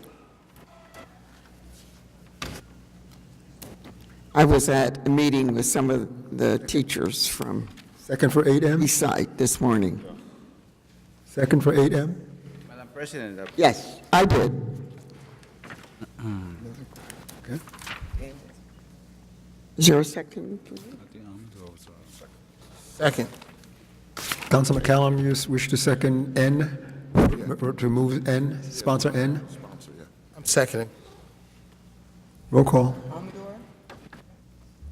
Yes. yes. Yes. Yes. Yes. Yeah. Ramos, Yes. Yes. Madam President, Yes, Councilman. 7R8N. Can 7R8. somebody explain what's being waived? Just the application fees as we agreed to Yes. Yes. last? Yes, sir. It's $550. Okay. 7R11A is a ratifying, authorizing resolution for the Department of Recreation, Cultural Affairs, and Senior Services for an application and acceptance of grant funds to provide free nutritious meals and snacks to children in Newark through the SunUp program. Is there Councilor a Holt? sponsor? I'll sponsor. Second. council as a whole. Did you say you want to sponsor, Councilman? It's everybody. It's every ward. Mr. Clerk, Council of the whole to the adopt. wisdom of the council says as a whole. Roll call. Amador, Yes. Yes. Yes. Yes. Yes. Yes. Yes. Yes. Yes. 7R12A is the authorizing and amending resolution for the Department of Water Sewer Utilities for a change order amending Resolution 7R2B adopted on September 7, 2017. This is to perform maintenance and repairs of the chlorine system in the Newark Aquatic Water Treatment Plant. 12B is a authorizing resolution for the Department of Water Sewer Utilities for a bid contract for the supply and delivery of water purification chemicals. 12C is a authorizing resolution for the Department of Water Sewer Utilities for a professional services contract to provide design and construction administration for roof replacement at the Pequannock Water Treatment Plant. 12B is a authorizing resolution for the Department of Water Sewer Utilities for a professional services contract for the lead and copper rule compliance through 7R12D. Council of the whole to adopt. Roll call. Yes. Yes. Yes. Yes. Yes. Yes. Yes. Yes. Yes. Let's go back to the regular agenda. We are on the top of page 31. 8A is an ordinance in the City of Newark providing for the city's South Street and Adams Street Drainage Improvements Project and other related expenses, and for the City of Newark to appropriate $6 million therefore, and for providing for the issuance of $6 million in bonds or notes of the City of Newark to finance same. Councilman Amador wishes to move, second by Councilman Gonzalez. We will be moving and adopting on first as 6FC. Roll call to move and adopt on first. Gonzalez. Amador, Yes. Gonzalez, Yes. King, Yes. McCallum, Yes. McIver, Yes. Yes. Yes. Yes. President Trump. Yes. 8B is an ordinance of the City of Newark authorizing the entitlement of the Commission of the Status of Women, adding new membership. Council to hold to advance to first reading. Amador, Roll call. Yes. I'm sorry. Yes. Yes. Yes. Yes. Yes. Yes. Yes. Yes. 8C is a authorizing resolution for the Office of the Mayor for an appointment to the Environmental Commission. The individual was not available, but we were aware of this, so we are deferring action to the special of June 11th to give him an opportunity to come in for the interview. Council as a whole to defer. Roll call to defer, Mr. Clerk. Amador, Yes. Gonzalez, Yes. Yes. Yes. Yes. Yes. Yes. Yes. Yes. And back to the added starter pages. 8D is an ordinance entitled the Newark Equitable Growth Advisory Commission of the Revised General Ordinance of the City of Newark. It's to allow for the appointment of commissioners at any time. Council, there's a request to advance and adopt this on first. Roll call to advance and adopt. Except D. Amador? Yes. Yes. Yes. Yes. Yes. Yes. Yes. Yes. Yes. Madam President, let's see, 8A, the bond ordinance resolution being adopted on first reading today will be advertised in accordance with law, and a public hearing will be held at the regular meeting of July 10th, 2019, here in the council chamber beginning at 12:30. 8D, which was adopted as 6FD on first reading, will be advertised in accordance with law, and a public hearing will be held at a special meeting scheduled for August 18th at 10 a.m. here in the council chamber. That concludes the agenda. Would you like to go on to the hearing of citizens before we do motions? Yes, sir. Welcome to the Newark Municipal Council's hearing of citizens. Only those individuals who have signed up by the closing deadline will be permitted to speak this afternoon. When your name is called, please state your name and address for the record. Please speak forward, look forward, speak into the microphone. We are recording these proceedings, and if you turn away, we may miss part of your statement. Please address questions to the chair and not to individual council members. The first speaker for this afternoon is Lamont Vaughn.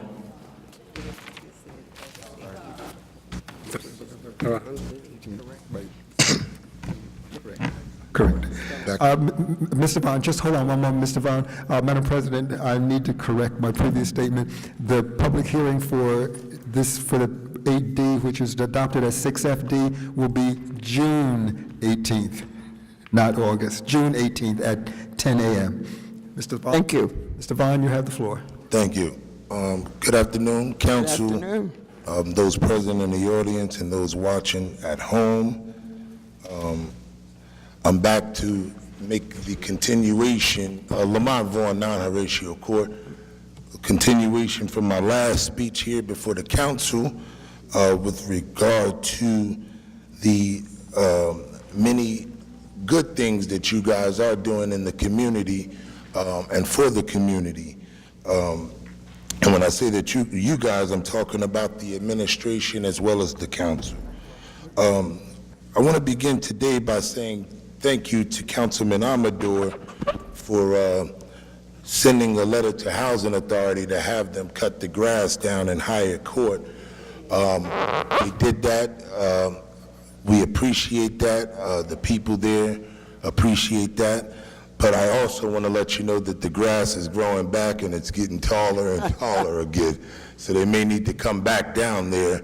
And also, if possible, can we please look into the whole football field situation that I explained to you? There's a football field there with no markings on it. You don't know where the 1-yard line is or the 20-yard line, and maybe we can get that taken care of because the kids in that community do use that field. And another thing I wanted to ask, if possible, is there a way that we can empower the people in these communities, such as Hyatt Court, to take the responsibility to cut their own grass and provide other services in the community in terms of cleanup and stuff like that, that the Housing Authority is paying people for, but for whatever reasons, these people are not coming to do. So, maybe that could be something that you guys look at. I want to talk today about something that's coming up on June the 15th. There's a major rally called Kings Stop Killing Kings that's being sponsored by Mayor Baraka and many community-based organizations. The rally and march will begin at the Terrace Ballroom on June the 15th at 3 p.m. The Terrace Ballroom is 1020 Broad Street, and I make the announcement so that people who are under the sound of my voice can join us as we stand in this community against the violence that's taking place in our streets. At the end of the day, no one is safe in this community, and because no one is safe, the onus is upon all of us to get together to ensure our collective safety. And so that being the case, I encourage people to come out and join us, and not only join us on that day, join us going forward when initiatives are being announced to address this sick reality that we're dealing with. Moving along, there's one more thing I want to touch on of importance. Somebody brought to my attention that, I'm coming back up to the microphone to commend the council and the mayor and others for the work that they're doing in the community, only because I have a job working for the city or I'm getting some city money. Well, let me set the record straight. I do not get paid by the city. I do not work for the city. I'm not getting a check from the city. I'm just an honest brother, and where I see right is right and wrong is wrong with me, I think it's disingenuous and unfair to the administration and to the council for people to come up on the microphone and to act as if nothing is being done in this city when those of us who are out here in the community for real, night and day and night, every day, actually see the stuff that's going on in this community. Again, I make this statement boldly and proudly. I believe that this is the most progressive administration and council in the country right now. And thank you. I don't believe that there is a council or an administration anywhere else who has tackled many of the issues that you guys have. And I just want to say this before my time is expired. Violence is being addressed in this community. People, if we had cameras follow us around, you would see this, but unfortunately we don't. But there are people on the ground in this community day in and day out addressing this situation, and you all can be assured of that. Thank you. Thank you.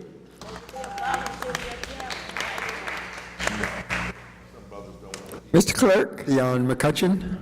I do believe He had to leave. not appearing. Brian L. Taylor. Present. Greetings, council. Please don't start the time. I'm greeting everyone. Good afternoon, council. Good afternoon. It's been some time since we met last, and what I plan to discuss with you this afternoon is of similar nature. There's a term in the legal world called re ipsa loquitur. It's a term that basically states that a crime is being committed by virtue of its total obviousness. Having said that, I'd like to just make you aware again that there are citizens from the city of Newark that I am suing who have me on some kind of reality situation or invasion of privacy. I believe one of the residents is Miss Pam Malvo. Mr. Taylor, can I make a suggestion? Yes. If this is in litigation, you don't want to talk about it on television. No, it's not a litigation, but what it is it's my quality of life being affected. I do have a hearing, small claims, that will be on the 18th of June that I want to discuss at that time. I'm just saying that now. The second thing I'd like to talk about is the fact that through this experience, let's say a DirecTV satellite has been placed on the roof of my home where I'm on the 3rd floor, and it feels as though the radiation from this satellite dish is having a adverse effect on my body, and I'd like that to be addressed as soon as possible. Again, that is a quality of life issue that I think is of the utmost importance and must be addressed. I'm here to help, like many other Newark residents. Newark has a certain mystique that many other cities in this country do not possess. They have individuals in this city with a certain degree of heart that other cities do not possess, and I would like us to make the most of it. The poet and musician Jim Morrison once said, "Oh, tell me where your freedom lies. The streets are fields that never die." Remember that. Having said that, I have many programs that I'd like to introduce to the city of Newark that will serve as the epicenter for what will be a complete monumental change in this country and in this world, i.e., a small business Wall Street, a real small business Wall Street. The plan is already done. An alternative to Hollywood, it's already done. A re-emergence of the Kemet religion, it's already done. Adoption of and to make the most of the arts in our artistic community, that's already done or in the process of being addressed. And covenants. It's interesting that the city of Newark was founded in 1666. If you do your history as far as the Salem witch trials, you'll know that the first witch in this country during those trials, 1666 in Salem, Massachusetts, was an African woman by the name of Tituba. She was persecuted along with other supposed witches for practices in Salem that were deemed devilish. It's interesting that, Newark was founded during that same year. But I just want to say one last thing before I go. This reminds me so much of college. I was an SGA president. I served 5,000 students. I was Mr. Trojan, our school class pageant king, member of Alpha Phi Alpha Incorporated. All of this is very familiar to me. Protests. I served on 2 search committees where I would be observing resumes an inch thick with regard to who became our 12th president of our university. I mean, I have the resume, but the thing is entertainment was more interesting to me than politics. I don't want to have to get back into politics because if I do, I'm sure certain powers that be that are not powerful at all will regret it. Mediterranean powers that supposedly be that are not. My sons, my genetic sons, who act like your genetic fathers. What an insult. And wherever they are, 120 Vassar Avenue, Newark, New Jersey is where I live. 908-249-1502 is my phone number. Make it happen if that's what you want to happen. Thank you very much. Mr. Clerk, Latoya Jackson. up hearing. Excuse me. Good afternoon, Council. Good afternoon. I'm Latoya Jackson. I was born and raised in Newark. I'm very invested in this city. I own a business in the West Ward, and I want to thank Mildred Crump and Mr. McCullen, and also the Honorable Mayor Baraka for helping me with my annual book bag drive last year. I've been coming here a couple of times, but I missed my space because I have a business, and y'all don't allow people to speak. But I participated in the Black Heritage Day Parade, and that's a very important parade to me. What I was saddened by was the lack of support. I did call the parade committee because I know it's a separate committee, but I'm asking that the council support more. I know, because I asked questions. I know that you, Ms. Crump, supported and the mayor supported, and also, but I believe it should have been a float from every council so the kids could see every district and know about their heritage. This year, the theme was protect our legacy. And I was very saddened that the streets wasn't filled. So I did extend myself to sit on a committee if they will have me. I'm also extending myself to you all. I was born and raised here. I grew up on Stratford Place and Clinton Avenue, so I'm not scared to be on any level with anybody. I was very saddened at the last meeting because I seen that it was a lack of communication between the people and the council. Let me be the bridge. I'm willing to help. I don't need a check. I do want to speak to the council person for the Central Ward also, but I just want to leave my information so we could do it at a later time, because I know that you're not aware of my concerns, and I really don't want to come to the council with any negative thing. I think we need to move forward, and in order for us to move forward, we need to join together. So let me be the bridge, that's all. And I thank you for the time. Thank you, Ms. Jackson. Martha Rodriguez? Appearing. Good afternoon, We have to do something.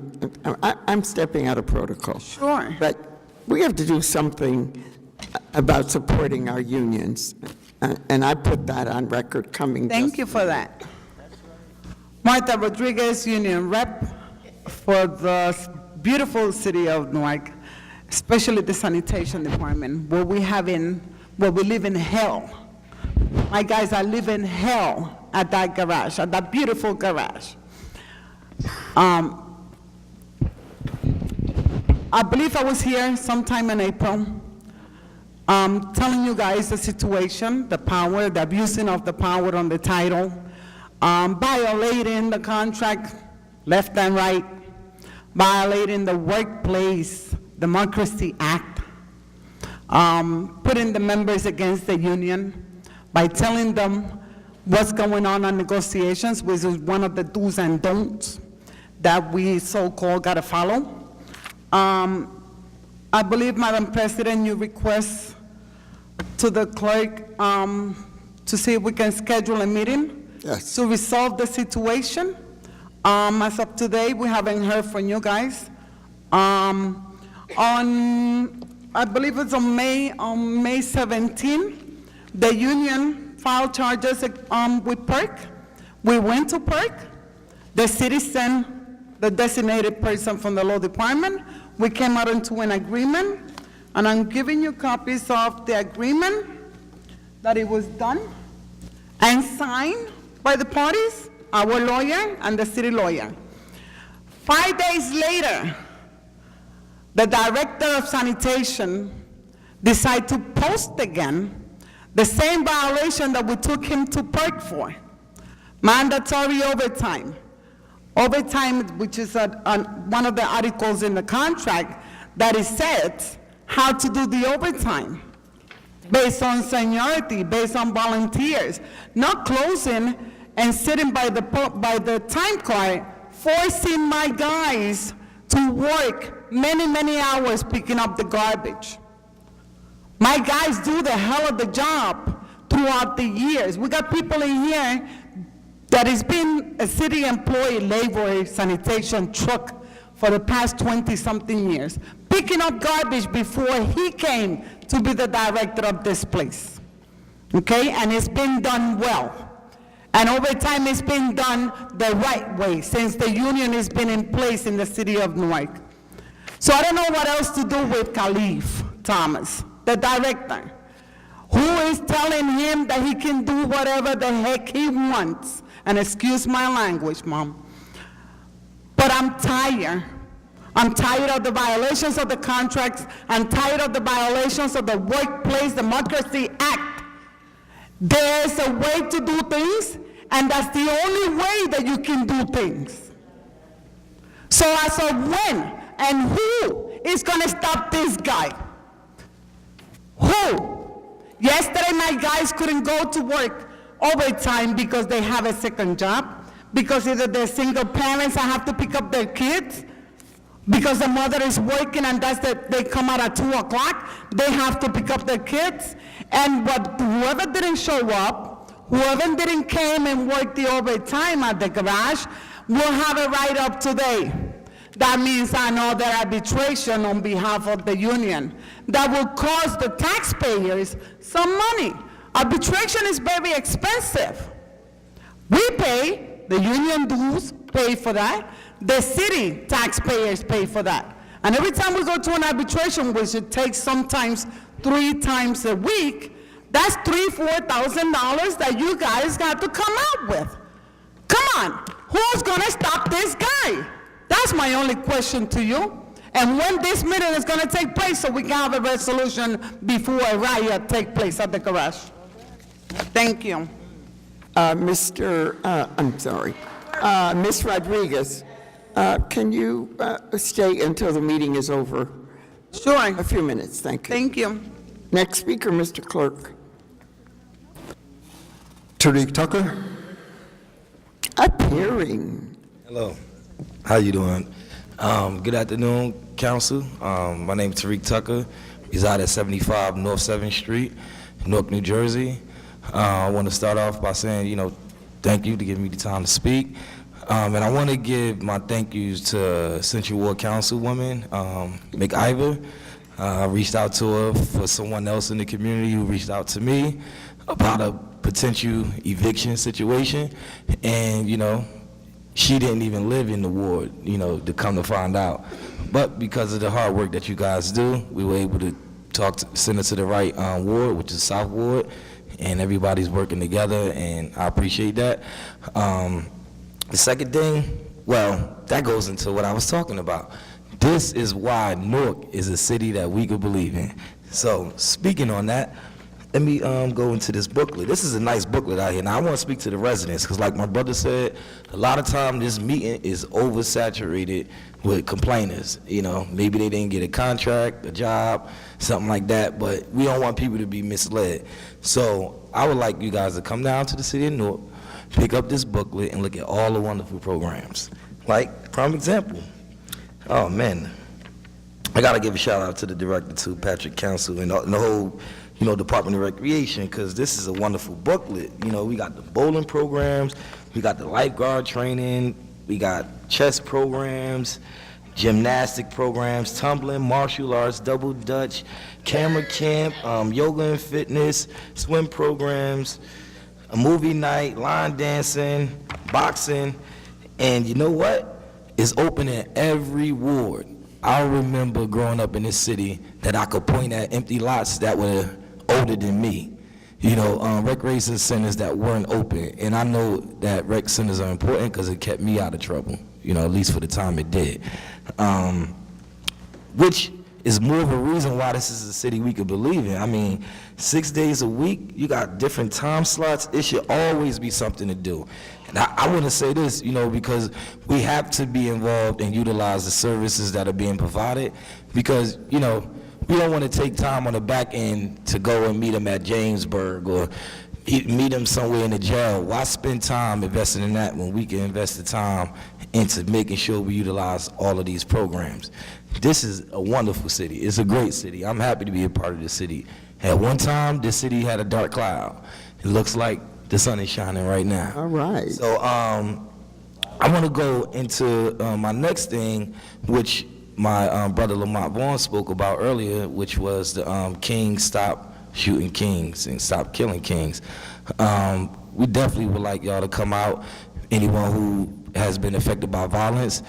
Like he said, we around this city night and day, and I've been there and witnessed it, firsthand, how things are being resolved. There's a lot of work that's happening that's not being paid for by the city budget, or anyone, really. So we would like y'all to come out. You could come to Kings Stop Killing Kings, which is going to be at Lincoln Park, June 15th, 3 o'clock, and it's going to be at the Terrace Ballroom. So it's going to be like two things going on at one time. You can reach out to me, 973-445-4230.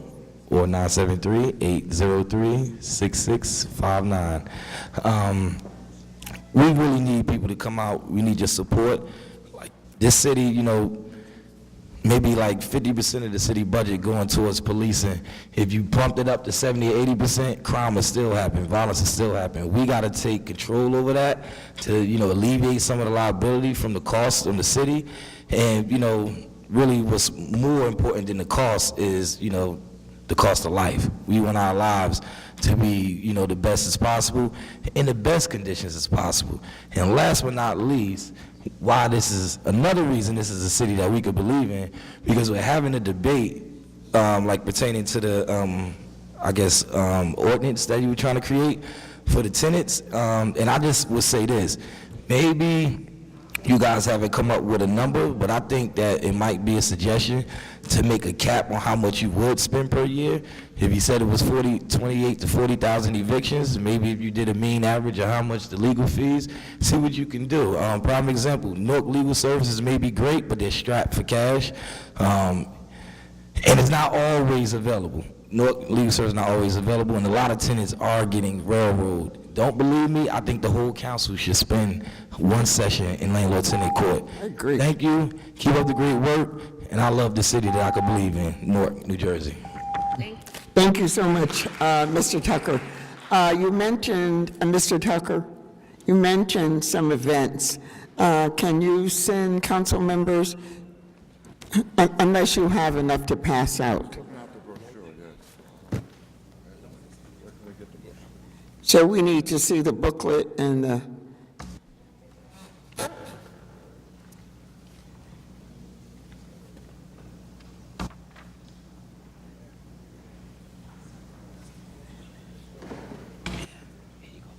Next speaker, Mr. Clerk.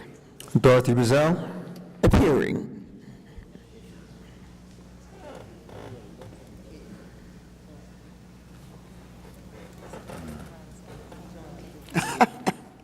Good evening, council people. I'm down back again. I'm down here because I want to know what are they going to do with us with Terrell Homes. We've been waiting and waiting. This one says that, the other one says the other thing. And I'm not like Marvin Gaye singing the song, What's Going On? I want to know what's really going on. Okay. We're tired of waiting and waiting and waiting, and nothing has been done. And I think you council people should try to help us, because we really need help. That's one thing we need is help. So if you're not busy or busy, maybe you will stop a few minutes and you can have a little meeting for Terrell Homes and see what you can help us do. And we would appreciate it very much, because we're tired of living like we're nothing, but we are really people. And we want to live happy like everybody else is living. So that is my sermon for today. Thank you.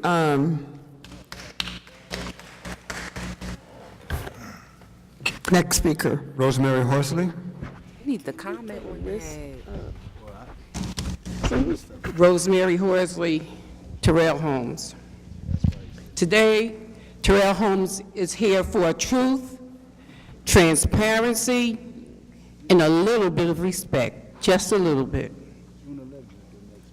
As all you guys know, the problem with Terrell Homes has been going on since 2013. We've been conspiratized with lies and deceit. I don't know if they're telling us what they think we want to hear, or if they're telling us what they think we're going to go for. Last month, we had a meeting with our illustrious director, Mr. Cirillo, and we spoke to Mr. Cirillo about what was going on.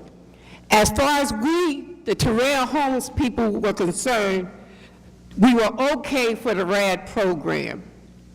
Then we find out we're not okay for the RAD program, that it had to be resubmitted. How could something be okayed and then it has to be resubmitted? Along with our conversation with Mr. Cirillo, we brought back to his memory the other meetings we had. Our mayor, he spoke about the block grant funds that he was going to help us get. Lynn Patton came and she told us, don't worry about the money. Y'all make the plans, I have the money. Sure did. So then Cirillo says, Lynn Patton don't have no money. Don't believe nothing, don't believe what people tell you. So it makes me wonder, if we're just going to simply have a meeting of lies, who do we believe? And I asked him to his face, can I even believe you? Are you telling me the truth? It's just simply ridiculous how long this has been going on. Newark is up and coming. Things is going on, companies, all kinds of entities are coming here, the VMAs, everything. And they even opened up a new Marbury Commons, another park. I guess we'll be living in the park, because they're not doing anything for Terrell Homes. My thing is, we just having all these dedications to this person that did something. We having all these parades. Everybody's patting each other on their back, giving each other all these accolades. Why don't we use some of that money to help out Terrell? Oh, I forget. It's just certain funds that we can receive. We have to wait for RAD money. We have to wait for block money. We have to wait for all these different things. But I feel like this. When you encounter a fire, you don't worry about where the water's coming from. You pick up a bucket and you start throwing it. And I'm here to say Terrell Homes is burning. Terrell Homes is on fire. $24 million has been given. How much is going to Terrell Homes? Why Terrell Homes cannot get a trickle? Now, I heard about the trickle-down effect, but it's nothing trickling down. And then you look out your door, what do you see? Kenneth Gibson Street. Is this what he really stood for? Did he stand for segregation? Did he stand for gentrification? No, he was the complete opposite. So what's going on, my brothers, my sisters? Are we going to get help or what? Terrell Homes is tired of listening to what you think we want to hear. We want to know what's going on. When are we going to get out of this predicament that Housing Authority put us in? We didn't tear Terrell Homes down. Our landlord neglected us. Nothing was fixed. Nothing was repaired. If I don't take my medication, I'll get sick and die. Well, I'm here to tell you, Terrell Homes is not going to die, because somebody is going to stand up and do something. Everybody's worrying about what's going on, the VMAs, the movies being shot. If we want to be stars, if we want to be actors and actresses, let's just jump up and go to Hollywood so we can get somebody in them seats who's willing to work for us. Thank you. Thank you. Next speaker. Rita Fontenberry.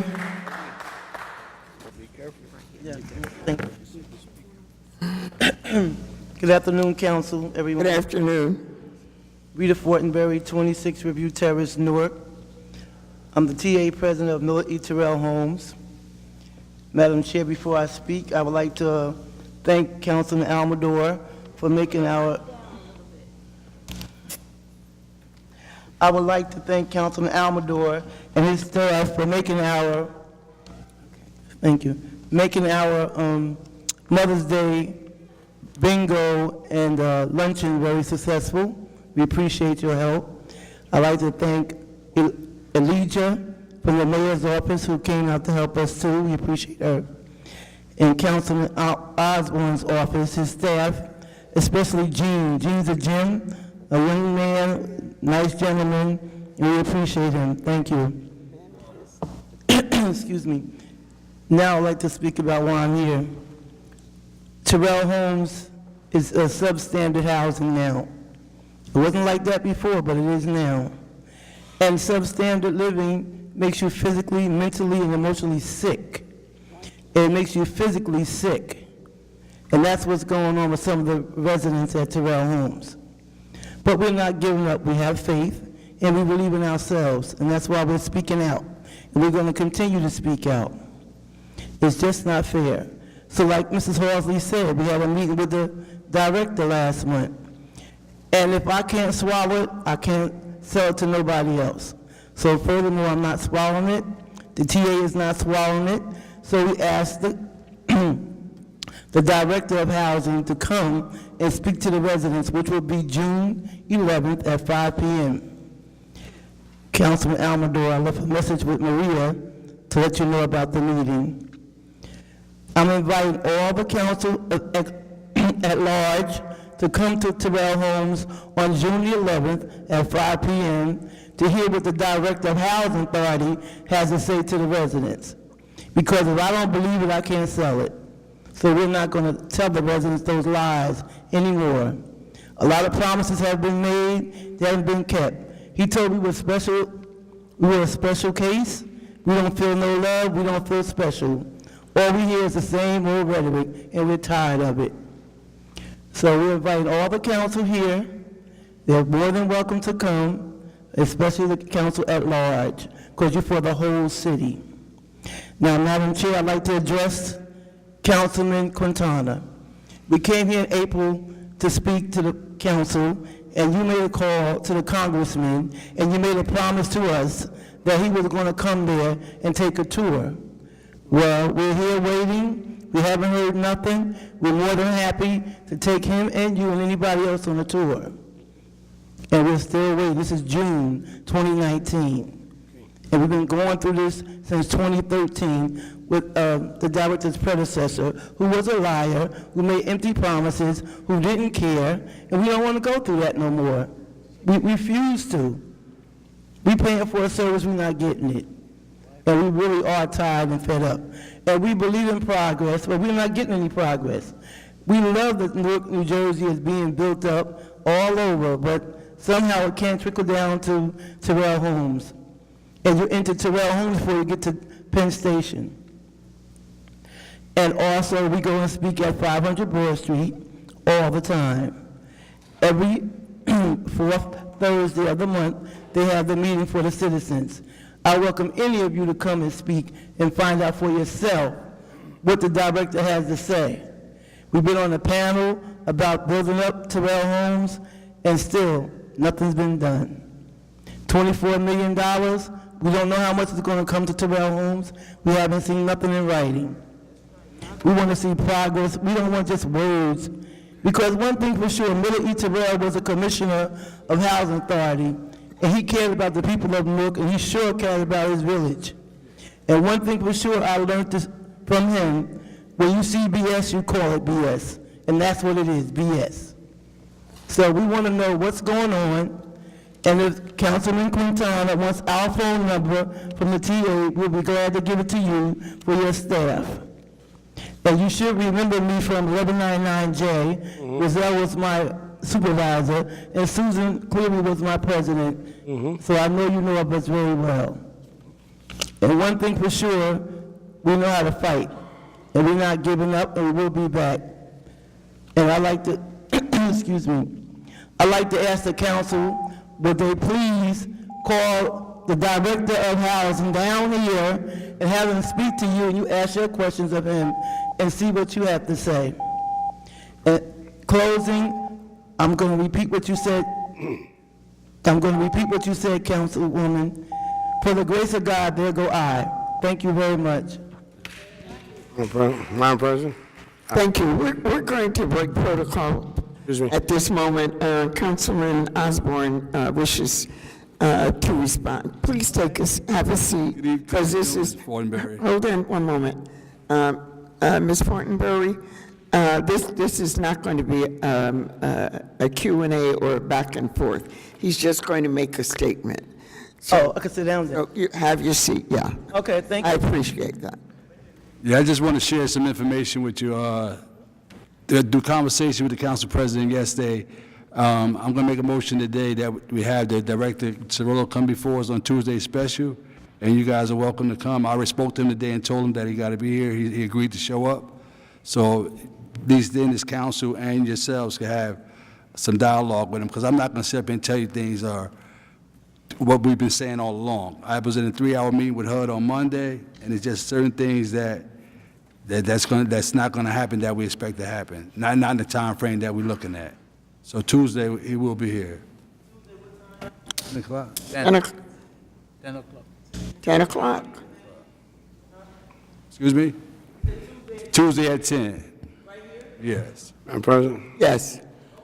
Councilman Quintana. Madam President, in terms of Congressman Albio Series, I have been in communication with his staff and his chief of staff, the New Jersey director, The situation is that on a Tuesdays are very difficult for members of Congress, members of the House, because they're mostly Tuesdays to a Thursday voting in the House. But he is going to we are going to make sure that he is going to make sure that he does do that tour with the councilman of the East Ward, with the director of housing, with the mayor, a business administrator, and everyone to make sure. Because again, we cannot close our eyes and say everything is right in Newark when things are going in the right direction, but there's still the people who have stayed here when no one wanted to be in Newark, and that's the people in public housing.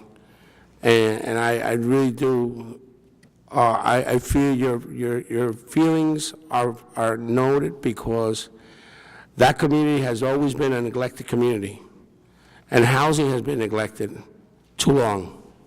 And again, it's no excuses, and we should not continue to make excuses. And I know we should spend more time on other matters that are more important, but this is a very important matter right now.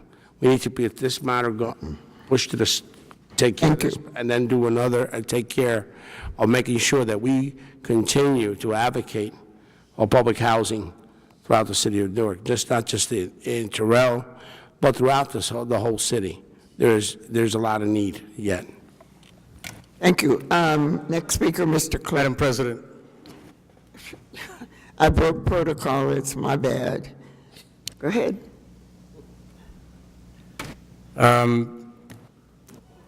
As one who has been involved in this issue for the last, I think Rosemary said since 2013, I'm getting to the point that I'm tired of tours, reviews, promises, and whatever comes when we talk about Terrell Homes. There are solutions to this problem. What I resent is the fact that there is no sense of direction in terms of resolving this issue, especially at a time when development is coming to Newark. That's right. If we are to depend on the housing authority, forget it. They don't have any money. That's the reality of the thing. But the money that is coming to Newark, to be invested in Newark, a few crumbs could be available to resolve this problem. Because this is not about apartments, this is not about doors, this is not about bricks, this is about people. And there is a solution in front of us. What we lack is the will to apply that solution. When I got elected 20-some years ago, I got elected for one specific reason. When we have a problem, we deal with it and resolve it for the benefit of the people that we represent. I'm tired of going to Terrell Homes and see the conditions the way they are, and the lack of a willingness on our part to resolve this problem. I'm tired of the promises of tours. I'm tired of everything. What we need to do is 4 or 5 of us to come together and say, this is the plan, and execute it. And the people will benefit from it. We have the plan. There's absolutely no reason why, when we have companies moving into the city of Newark and buying land for $60 million, not too far from Terrell Homes, that those companies cannot provide $1 or $2 million to go into Terrell Homes. Is it legal to do that? I don't care. Frankly, I don't care. I'm getting to the point that I don't care. And I thank you for coming before the microphone, and thank us for Mother's Day and whatever, but that's nothing. That's nothing. You still have to go back to your apartment, and you still have to live under those conditions.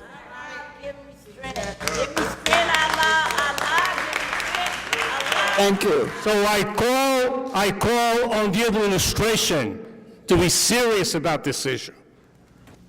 and the Housing Authority, and myself, and some members of the council, to come together and find a solution to this problem, because it's available. That's what makes me as upset as I am. And if it doesn't happen, as I told you about 2 months ago, be here every time we have a council meeting and speak, because I'm tired. Thank you very much, Councilman. Councilwoman McIver. I just want to, I'm sure administration will have a response regarding the comments. Of course, the Terrell Homes is very obvious. It's in the East Ward, and, you know, sometimes we don't have skin in the game per ward where we represent, but it is disheartening to have to hear, since I've been on the council, you ladies come to the podium to talk about, just to get information or direct information about what's happening, what's going on, because I think most of the problem has been transparency and honesty, and I think me being in the Central Ward with quite a few numbers of closed housing from the Newark Housing Authority. We have closed so many properties all over the city, but in the Central Ward specifically, we had to move those people out.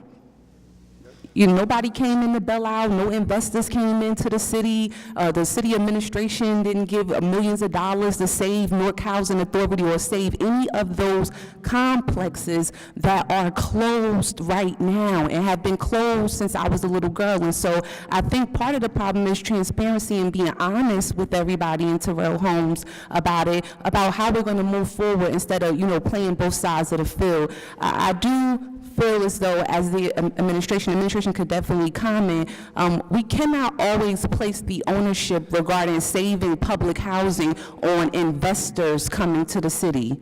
And I'm going to say that because that's the reality of the situation. They do come in, they invest in our city in different places and parts that they want to invest in and what we feel a need is, but when it comes to public housing, we cannot give the idea to the people who are viewing or the people that are here that it's going to be investors that are going to bail public housing out, because at the end of the day, we have so many numbers of buildings and properties that are still vacant, still up, haven't been demolished.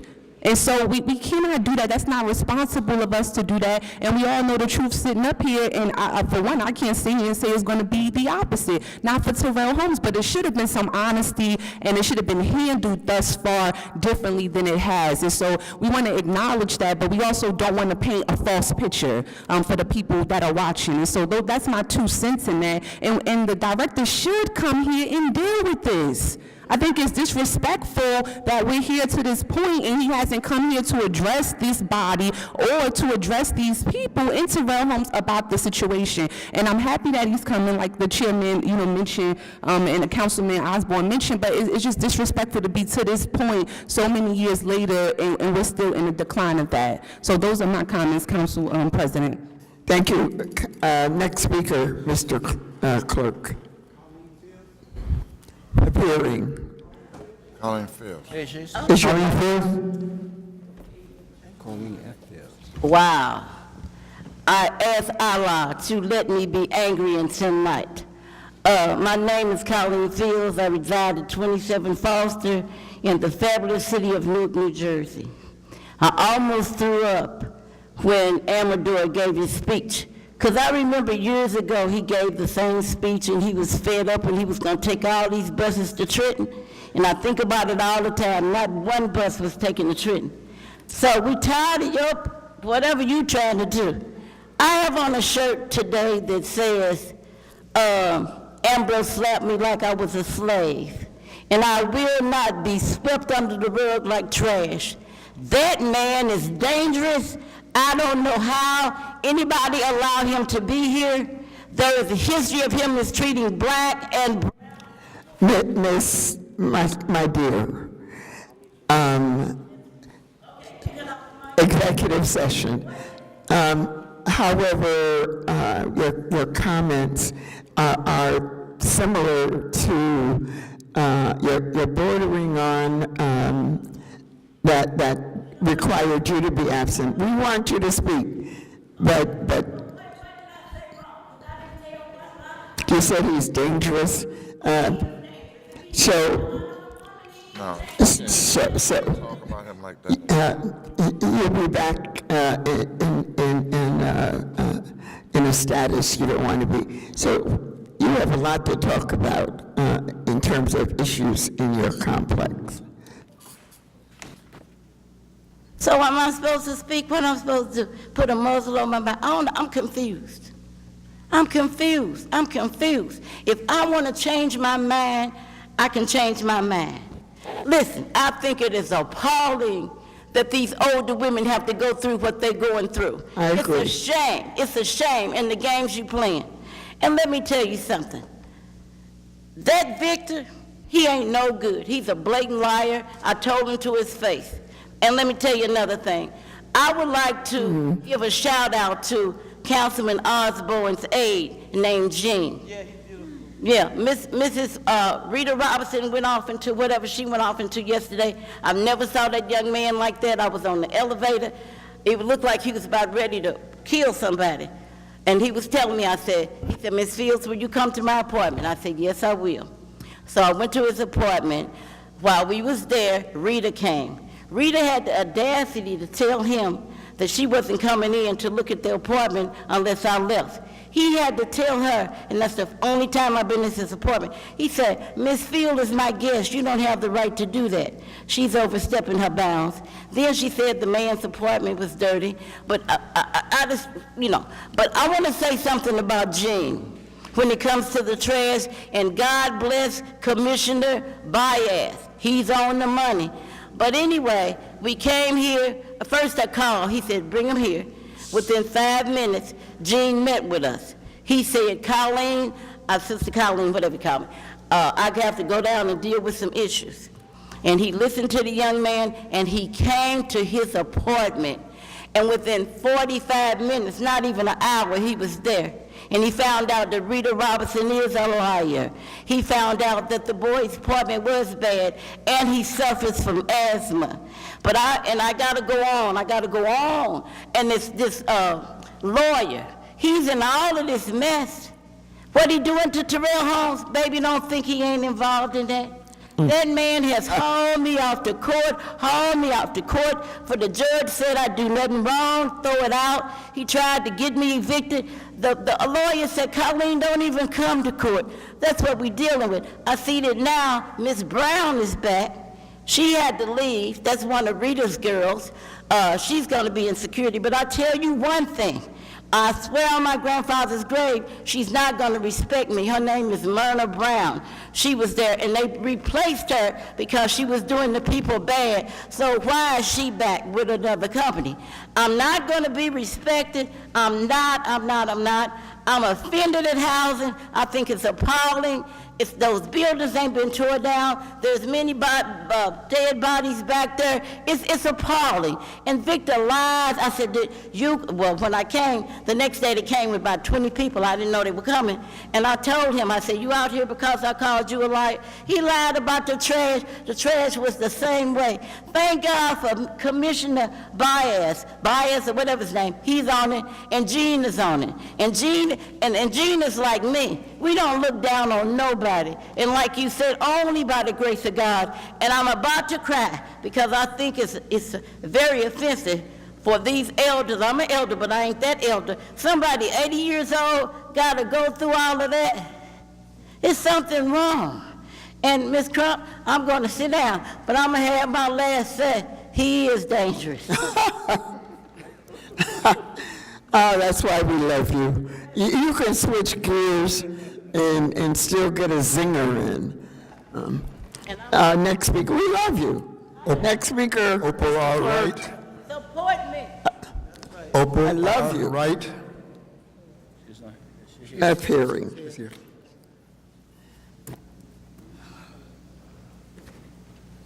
Time for me to take coffee break.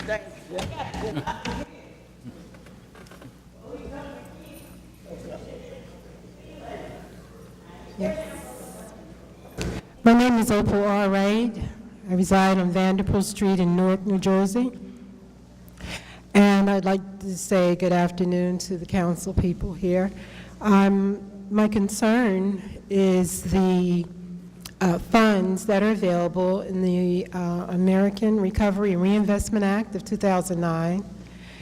And I understand that June is the month that the city is, I guess, preparing to receive budgets or requesting for monies, I guess, from each department. I don't know. I know I overheard that there's many people from the city that have approached your office with their particular concerns. So I don't know. I know myself, I've stood here and said that I've been to the Department of Labor here, local office, and it seems each time I discuss with them receiving funds for school, they say, well, sure, we'll do what we can, but we can't give you the funds for books. So I don't know how my education will be very promising if I'm don't have a book to read. So some of these things, like you said, you have a lot of you have a lot of issues that are coming across your desk. Now, if it's time for the budget, for you to apply that money that you're receiving, are we going to be addressing, or are we going to use that for immediate problems, some of the immediate materials that you would see that the citizens of this town would need? So the residents, because the budget this is the month. I noticed that I've been standing here for years, but in June I didn't notice much that, you've discussed as far as what the residents are receiving. I mean, because I know a lot of people saying they need something in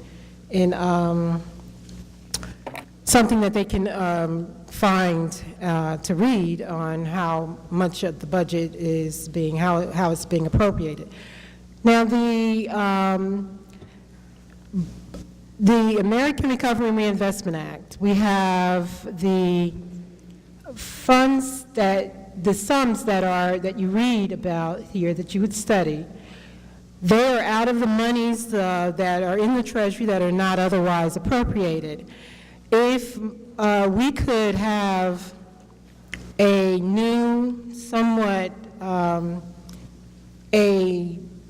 new way of just to display the monies that are available, it would be best that, we'd be able to look on the computer and notice it maybe being spent and moving, just as if you would if you were to look at the board, or if you were interested in Wall Street.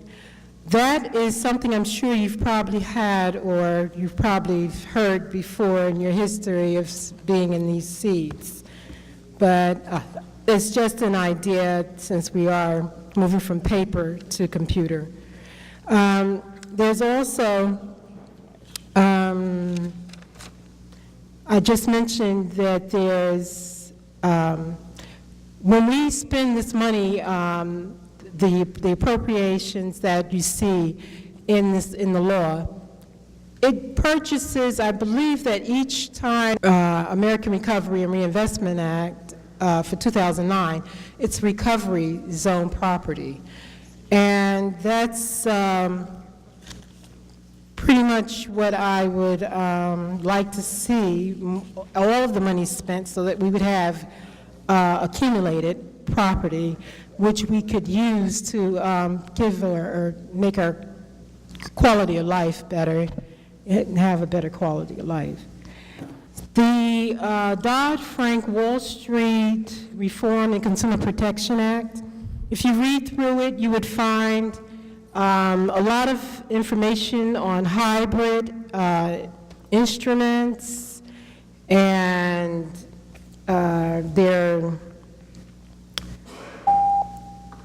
there's so much in there that you can do. Thank you so much. I would have to come back to this. Yes, you will. To this. Next speaker, Diane Thomas. appearing. He's going to, no.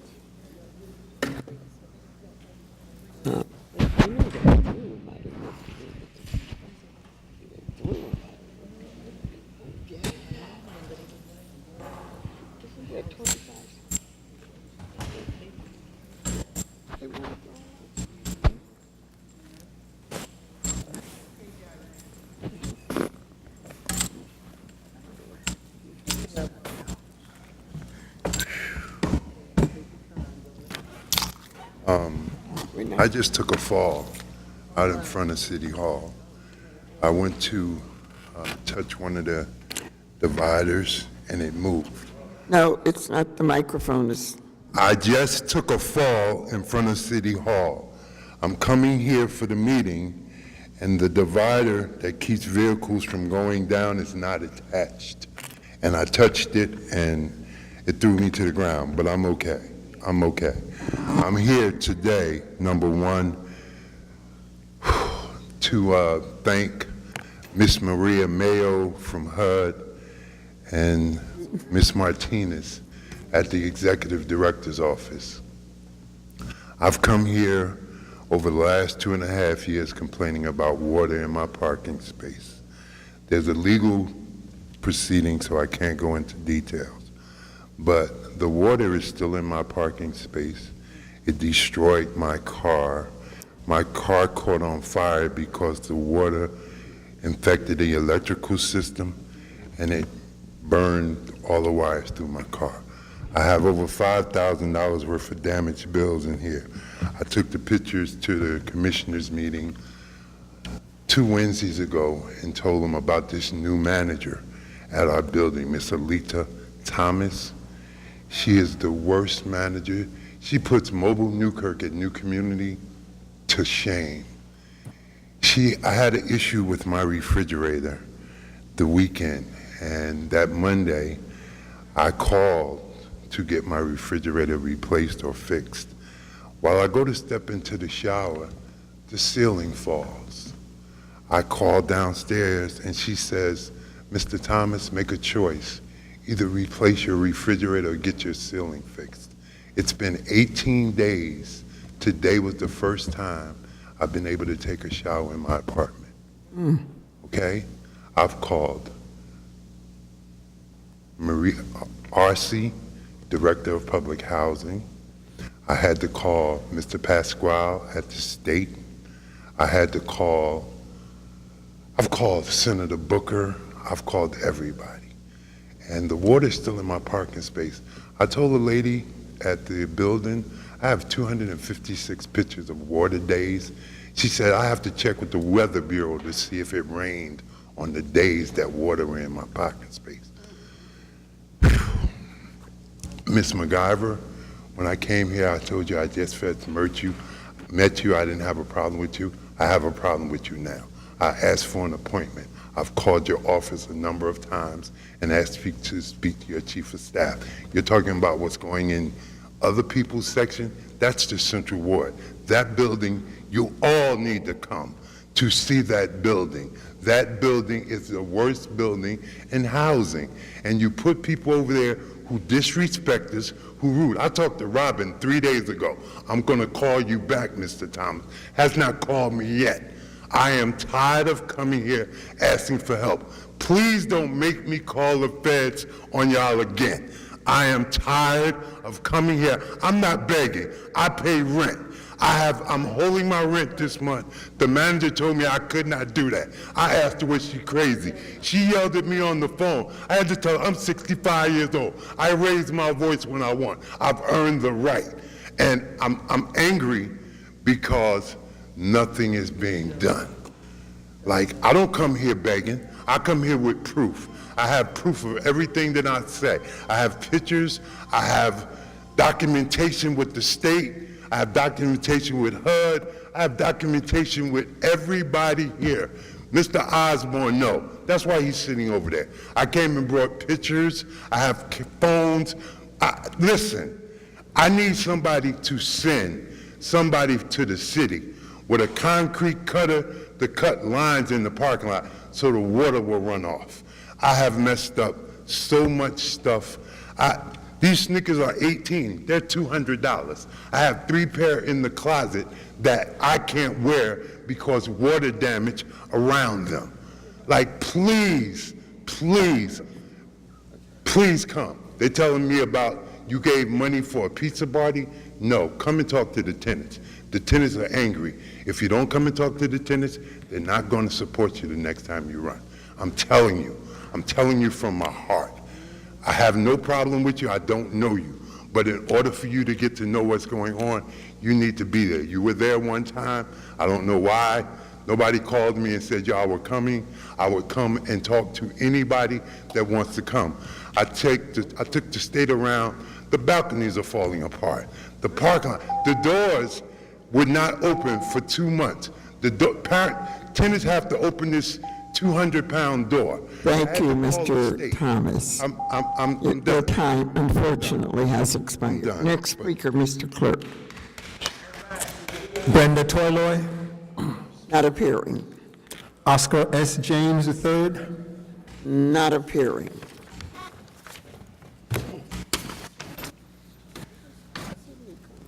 Victor A. Gallivan. Gavilanes. What? Mr. Gavilanes. Gavilanes, thank you. I saw Mr. Clark. Yes, this is there. Is that Ken? Mr. Gavilanes? Oh, I see him coming. I'm sorry. We have to send Ken to a Spanish school to learn the pronunciation of Spanish names, and English names, and Polish names, and German names. Good afternoon, City Council. Good afternoon. Good afternoon. My name is Victor E. Gavilanes, also known to many in the city as Brother Enoch. I'm your local community organizer, helping out folks down at Terrell Homes. A lot was already spoken about at Terrell Homes. I'd like to thank Amador for your piece and thank Councilman Osborne for your support over the past couple of years. And to many of you who have spoken on behalf of Terrell Homes, in the political side and on the community side, I thank you all too. But I guess just to state a couple of things, just to put on the record, you know, it has been 6 years. In recent meetings with NHA in regards to what's going on with Terrell's and its issues, you know, it's always a funding issue, right? And with that funding issue comes an ETA. That ETA could be another 5 years. And, you know, one of the things I've learned a lot from our dear, lovely TA at Terrell Homes is that actions speak louder than words. And it's enough, you know, hooting and hollering going around, and there's enough, you know, empty promises, enough talking. But the action comes in through evictions, because that's what I see a lot going on. Terrell Homes has become more vacant over the past couple of years since I've been involved. I sadly seen more than 60 residents get either evicted or transferred out of Terrell Homes. And my questions are what are we going to do for the remaining folks at Terrell Homes, and now ensuring them that they have at least livable conditions during this time? And can the city guarantee safe and secure during this process of finding a solution to the site? And the reason why I bring that up is because not only are they in the state of limbo of wondering what's going on, but they're also dealing with a lot of violence and drugs. As the buildings close, you have more of a security issue, more residents living in more emptier buildings. Consolidation has been a conversation, which is all right, you know what I'm saying? But still, at the end of the day, you have residents that's going to be there that need to be serviced, that need to be helped. And, you know, I've heard a lot of, you know, BS, I like to say folklore over the years about public housing and the residents that have lived there, and always about how the folks there don't really care about where they're at. And in some cases that may be true, in some, but not in all. if rules were actually enforced, the rules that are there were to be enforced, things would be different. If security, how many security has already been that they've got hired on to NHA? So many security companies have gotten down with them, and it's always the same thing. Over at Riverside, on the North Ward, you got security that sits over by the dumpster. Police officers, you got a security booth that remains empty. I go there frequently, at least once a week. You know what I'm saying? And it's a nice booth, but the bars stay up, the security booth stays with a light on. You got drug dealers that sell right across from the security booth. What's going on with that? You got police that sit in the rec center parking lot across the street, but nothing inside the actual complex. And that's the same type of issues that Terrell Holmes deals with. We have a couple of security folks during the day that actually do their job, but at nighttime is where the real issues happen. And that's where the safety comes in, because you got kids coming home from school in the afternoon, you got families coming home from work, and they're having to deal with all the BS, you know what I'm saying? So I think it's only wise that we, definitely have more of a more deeper conversation when it comes to Terrell's, especially with Newark Police and with the security that's working with NHA. And I'm happy to hear that Director Cirillo has been, asked to come to address City Council, because like MacIver said, it's disrespectful, not only to the council and not only to many of the residents in the public housing system, but damn sure with the folks out at Terrell Homes. And I just wanted to let you guys all know that, we're here, we're trying to support a lot of the things that's going on, and we just need more of a direct, better conversation with the TA at the table to address a lot of these issues and really come with a better solution to what's going on. Thank you, Victor. Thank you, folks. Next speaker, Mr. Clerk. Kendall R. Clark.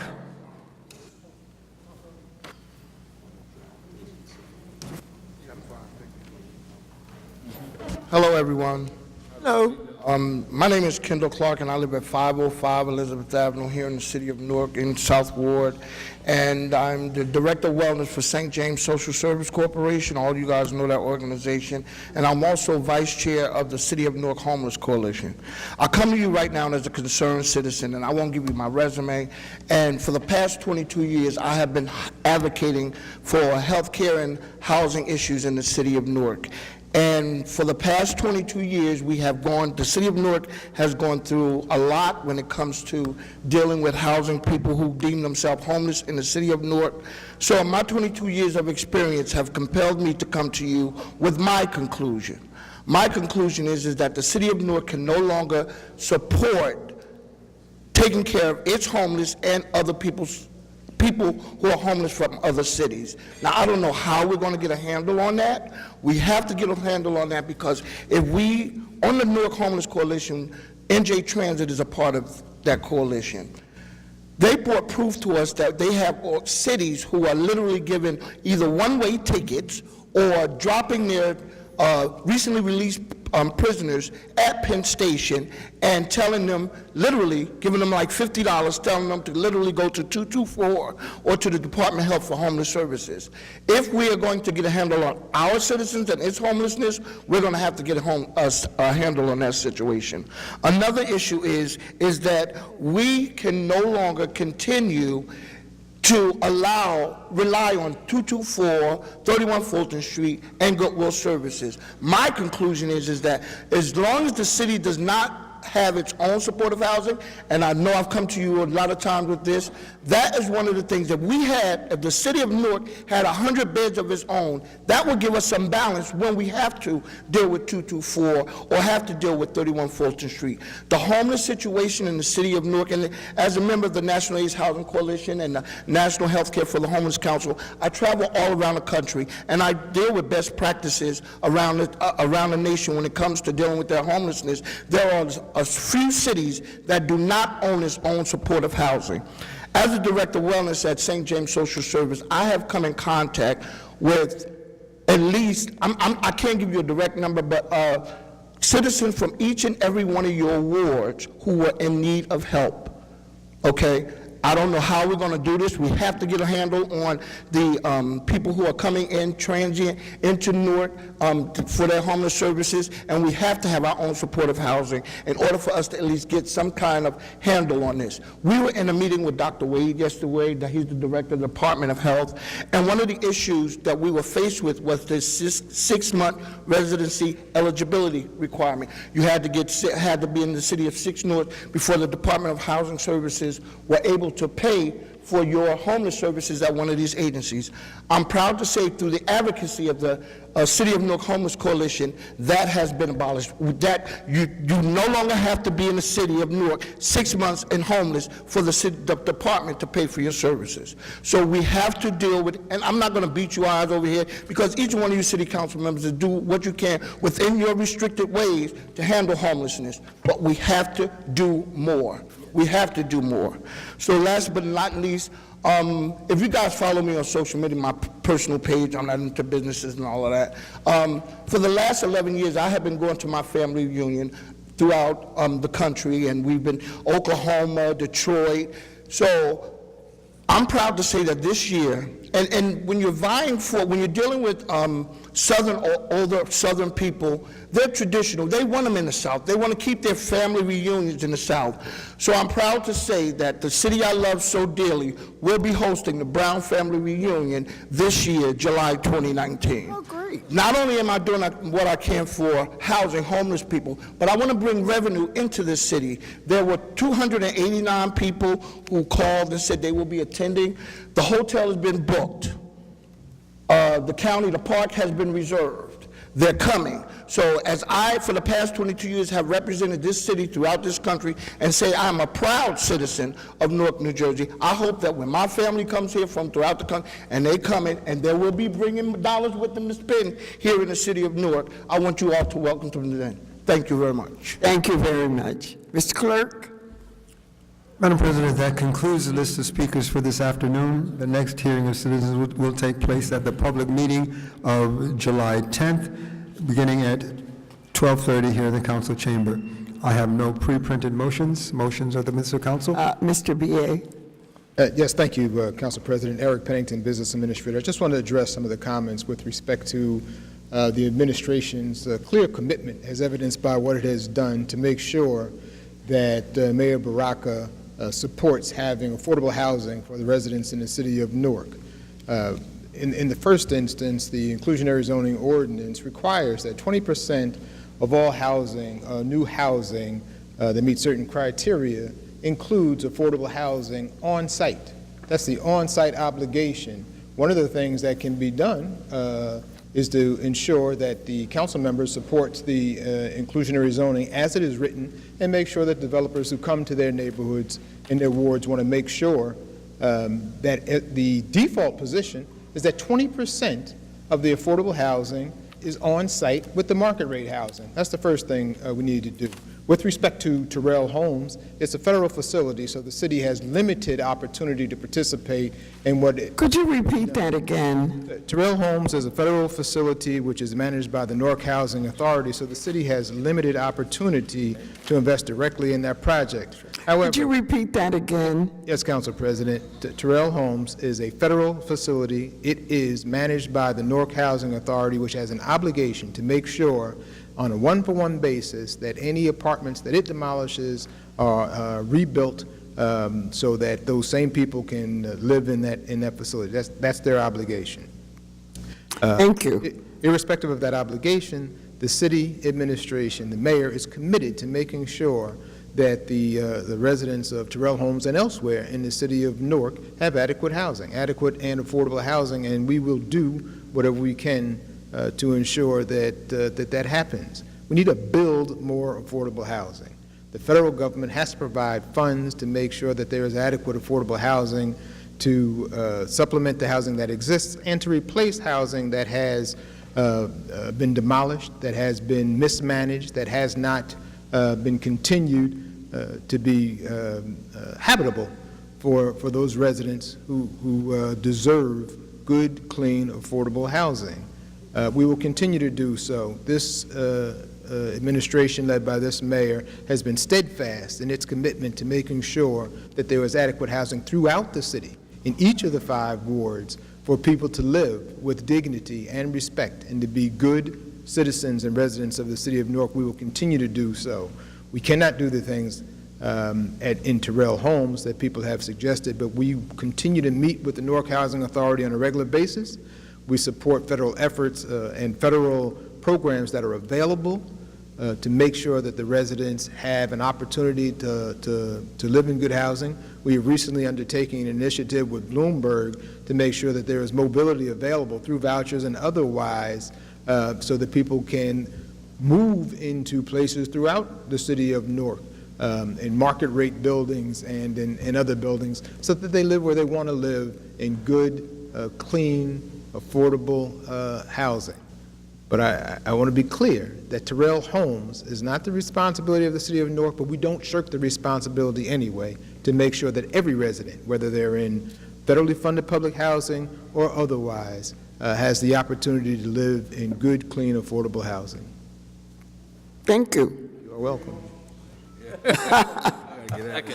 Excellent. Second, third, fourth. Motions? Motions? Starting with Councilman Amador. All right. The longest, sir. On the eve of the festival, there were some questions yesterday that were left open that probably will be available after the meeting took place yesterday.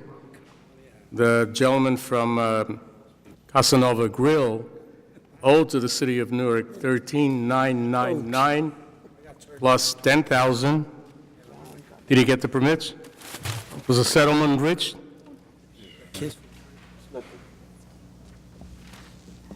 Eric Pennington, Business Administrator.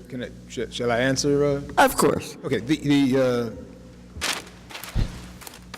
full settlement has not been reached. There are still some open issues with respect to what the outstanding balance is. Casanova came in yesterday with an additional $3,000 check based in part on my misunderstanding of our conversation yesterday. So we're still discussing what it is the outstanding payments are going to be. Whether the permits have been issued, my understanding is, and I didn't make yesterday's meeting, unfortunately. I was involved in another meeting, so I don't know all that was taking place. But my understanding is that they are cutting down from 3 days to 2 days, and so we're working out what those permits are. The expectation is that they will pay what they owe. We haven't fully gotten there yet, but that's the plan. Well, my concerns from yesterday still today's concerns. Here you have a private entity that owes money to the city of Newark, where a bill for $13,999 was reduced to $6,000. And we have nonprofit groups throughout the entire city of Newark, we just had one last week, that pay their bills. And this is a private entity, a restaurant and a bar, that doesn't pay the bills and is allowed to get permits to continue to operate. To that point, I would be careful. I'm going to be careful in equating nonprofit and profit, because it doesn't take much to file to become a 501c3. And this entity that you're referring to, if they come up with a 501c3, I don't think you're suggesting that if they become a nonprofit, then we give them more of a consideration than we otherwise give. So that's not the distinction.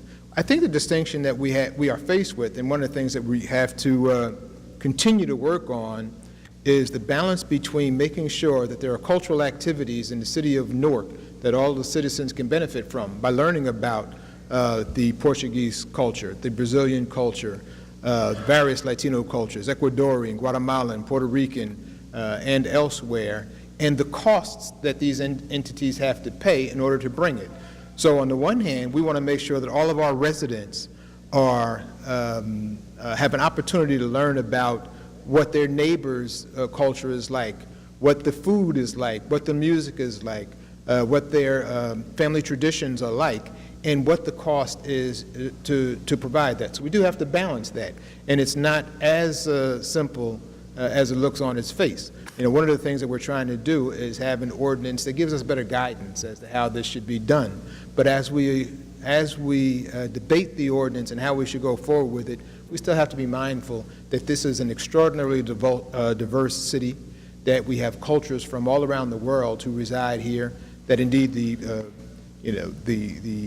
Ironbound is resident to more Portuguese immigrants than almost anywhere in the United States. I think Rhode Island may have a slightly larger community.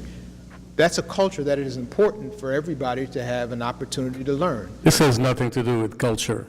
Well, I would respectfully disagree. I have to disagree with this. This has to do with the difference of treatment between an entity that is nonprofit and an entity that is profit. Well, I don't have a problem with a group coming into the city of Newark, as diverse as the city is, and applying for permits because of the fact that they're culturally, they are separate.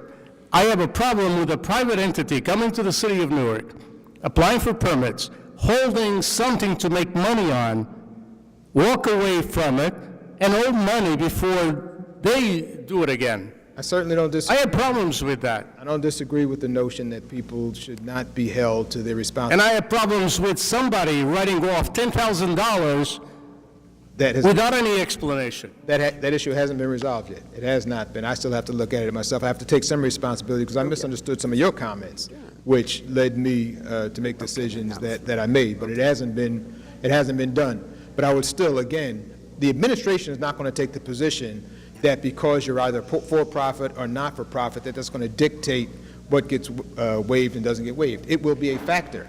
But any entity, the entity that you're talking about, can form a 501c3, and if they come in here with a formed 501c3, the argument you're making is then that we should be more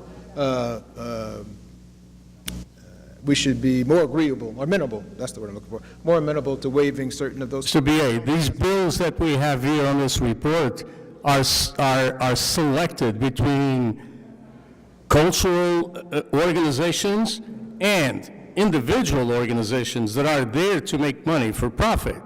Understood. I do understand. That's the report doesn't lie. Well, excuse me, gentlemen, if you'll just excuse me. This needs to be an meeting held outside of. I'm fine. I'm happy to meet and discuss it further. Thank you. And council members are poking me. Yeah, that's a private discussion. That's it? Councilman, do you have another motion? No. Is there a second? Second. What is there to second? Was there a motion? I didn't propose anything. There's nothing to. Oh, there's no. Councilman Gonzalez. It's on paper.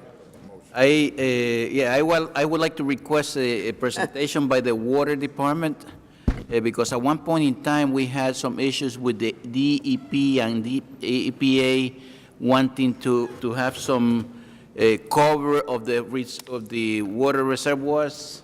So I would like to know where we are with regards to that, because we were contemplating a ton of money being spent to protect the water that had been purified. Absolutely. Is that it? That's it. Is there a second? Second.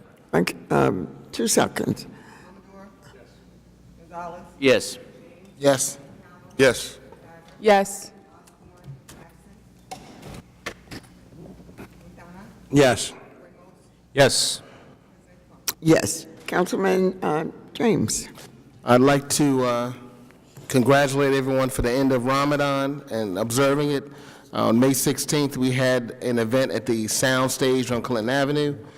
I'd like to thank Union Chapel Community Corporation for having a community meeting, discuss development in the area with the residents. I'd like to thank the County of Essex for Electronic Waste Day, which we had on May 23rd. And also I'd like to thank the Newark Community Street Team for a fatherhood program, which graduated on May 28th and was covered this week in the Star Ledger. Upcoming events on June 8th through a Wash a Load Community Barbecue. That's a laundromat located on the corner of Renner and Bergen Street. That'll be from 11 to 4 p.m. We also have a Project Ready Newark College Pack and Giveaway party. That's going to be also June 8th from 12 p.m. to 4 p.m. at 55 Ludlow. That's the Newark Trek Center.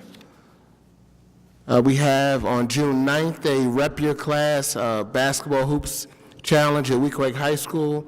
That's from 12:30 to 3 p.m. On June 10th, we have a Youth Town Hall Come Rep Your Pick at Malcolm X Shabazz High School. That's from 4 p.m. to 6 p.m. And last but not least, on June 15th, of course, we have our monthly meeting from 9 to 11 a.m. at 400 Hawthorne Avenue. All are welcome. We have light refreshments. Nothing for Father's Day? Nothing. That's it. No, that ain't it. Is there a second? Second. Roll call, please. Yes. Yes. Yes. Yes. Yes. Yes. Yes. Councilman McCollum. Okay. I want to congratulate the St. James Medical Center, which opened last week, the 29th. It's on the corner of 14th Avenue and South 8th Street at 332 South 8th Street. It's open Monday through Fridays, 8:30 to 4:30 p.m.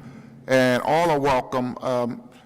You know, you've heard me talk before about the West Ward having a lack of medical centers. So we're very proud to have our first medical clinic.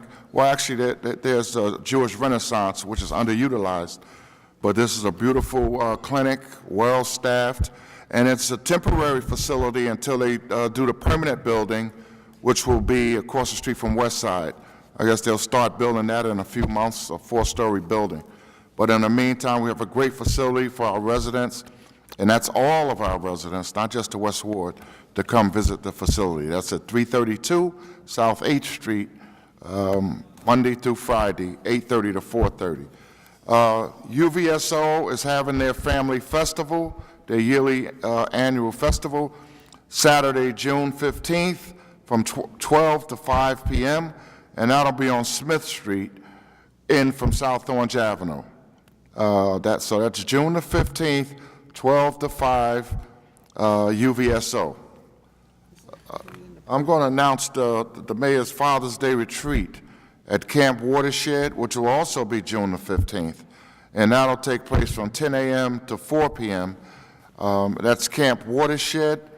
You can RSVP, get your pins to 973-733-8893 or 973-902-8890. And that's all I have. Is there a second? Second. Roll call. Yes. Yes. Yes. Yes. Yes. Yes. Yes. Councilwoman McIver. Thank you, Council President. A few motions. My first announcement is that we will be having a Central Ward nonprofit mixer and workshop on Monday, June 10th from 5 p.m. to 7 p.m.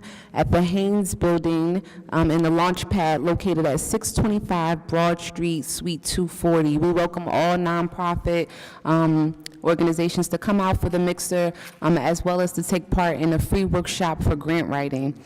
I also want to announce, I know there's been a lot of announcement regarding the Family Festival, First Lady Tammy Murphy's Family Festival that's happening in the Central Ward at Central High School this Saturday from 12 p.m. to 3 p.m. That's located at 246 18th Avenue. We're calling all Newark residents to come out. Everyone is invited to come out and take part in a day of free resources, free activities for your families and for kids to come out and take part of that.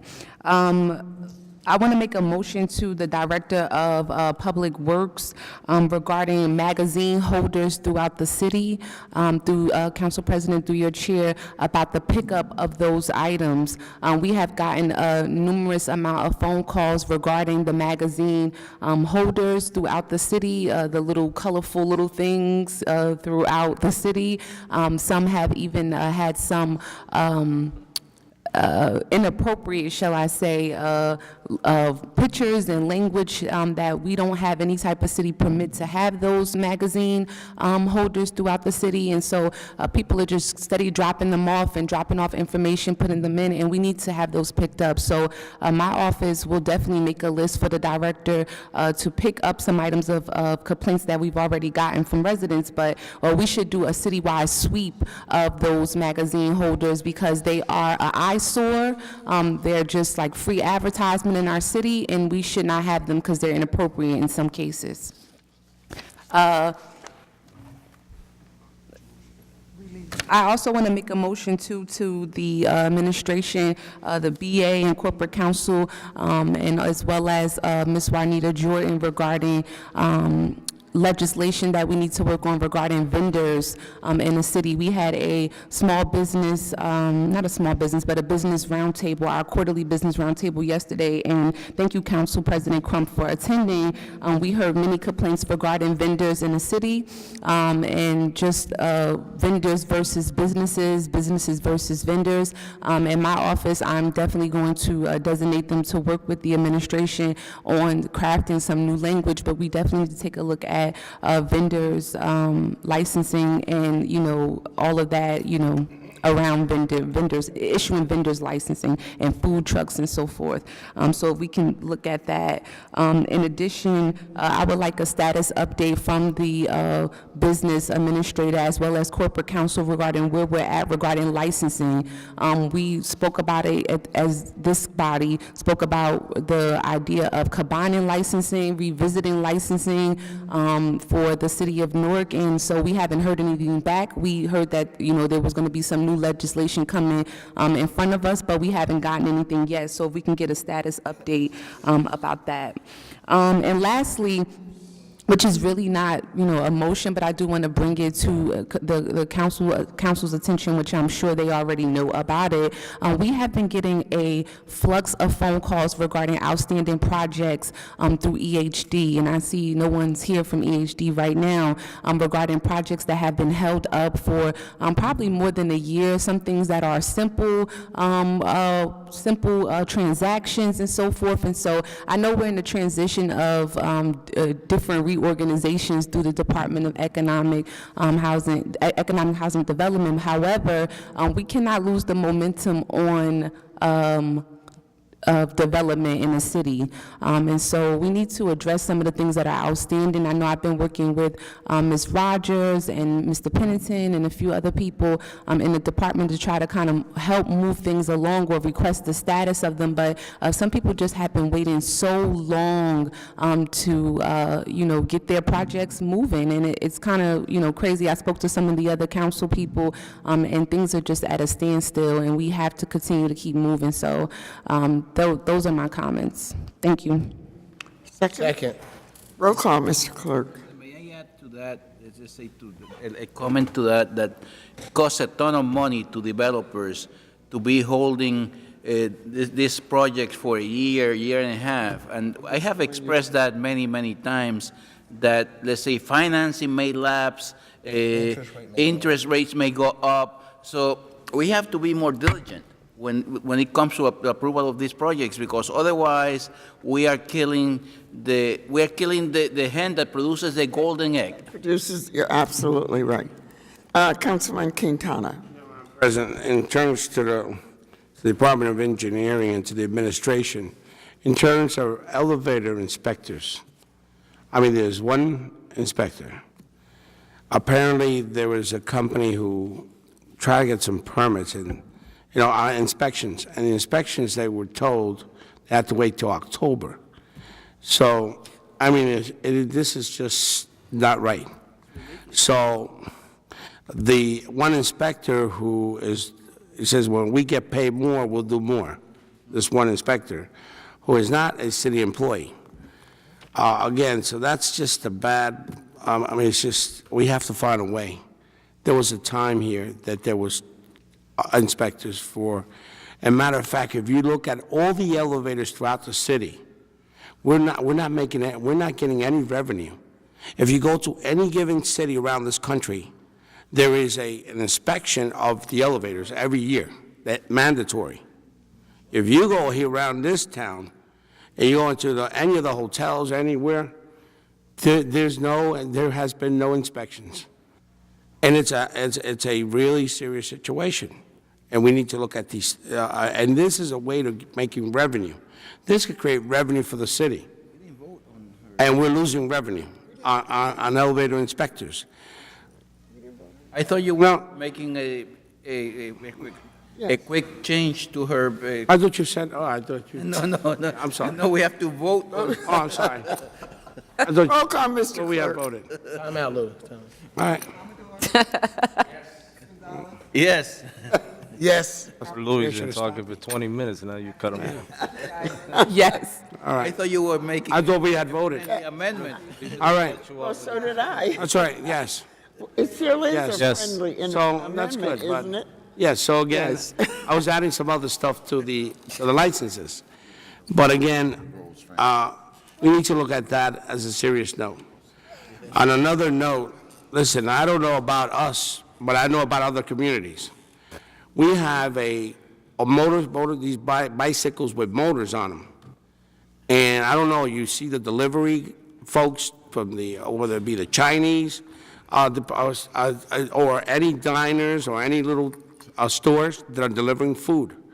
And you see these, and not only them, also the community at large. There's people, young people, with these bikes with motors on them. And it's just so horrible that they don't obey the traffic laws, no helmets, on a bike that has a motor. If you go around any given other town, they stop these individuals and say, we'll cite you. A bicycle is different than when you have a bicycle with a motor on it.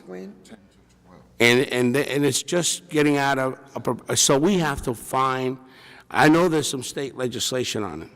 No, we need to enforce it here in town or create some kind of ordinance where folks are going to be stopped and going to get ticketed. But these bikes are just, they go up the wrong way, down, and they have a motor on them. And it's just, they're going against traffic, and it's all over the city. If you come downtown, you'll see it. From the different places, a matter of fact, from the diner on Central Avenue, there's a person there that has one, and he just flies up and down Broad Street. So again, and in the neighborhoods, these young folks that have their bicycles with the motors, or they should be enforced that they have a helmet, and because that's a motor. I don't know what kind of, do they need a 35, 40 miles an hour. yeah, but without a helmet? I don't, that's dangerous, again. And then the other matter is the entrances, and Director Thomas, you're here, the entrances to the city are horrible with the weeds. And I know that's not your department, but I think DOT needs to take more, we need to get more on top of them. And by making a motion to them, I think they will respond. I mean, the entrances of the city cannot continue looking the way they are. If you come down Wilson Avenue through 1 and 9, it is just horrible. Any entrance to the city, it's just, in terms of on 21, there should be a better signage. This is welcome into the city of Newark as you come down ramp to the city, whether it be on Broad Street, whether it be on the 21 entrance, but it's just horrible. So we have to, before we continue to say how great we are great as a city, we got to tell DOT that we need some cleanup. Thank you.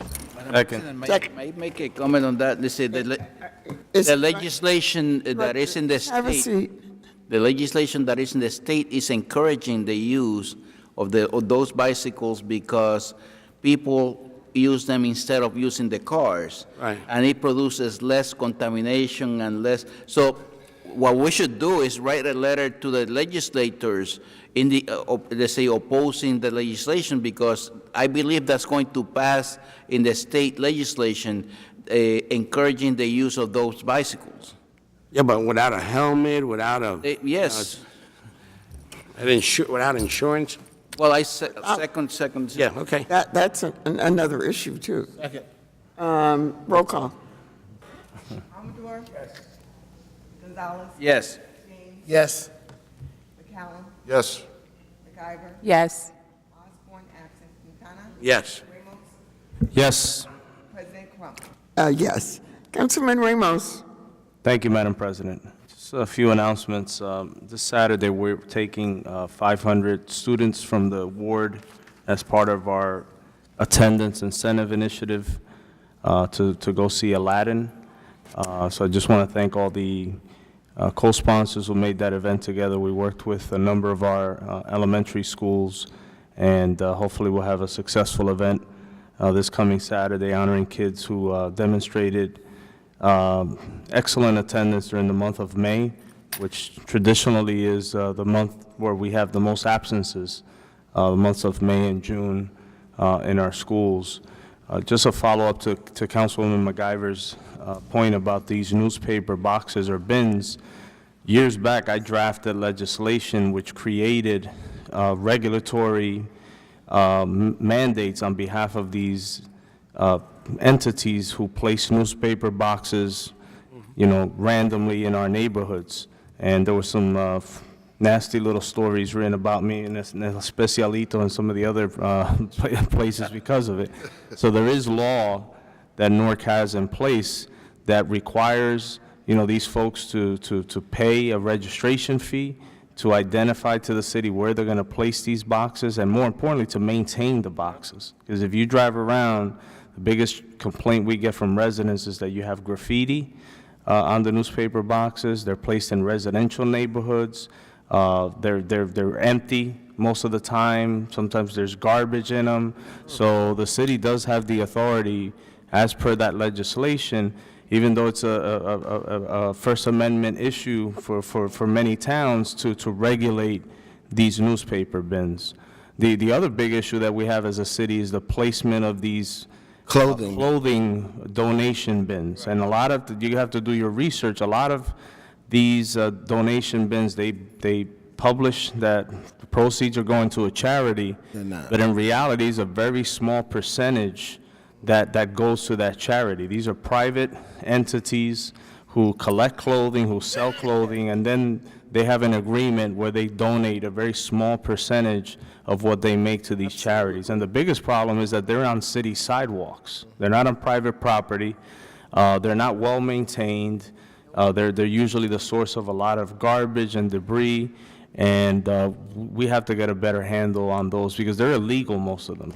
I've seen a few in private parking lots, but the ones that are most problematic are actually in front of businesses and apartment buildings on city streets.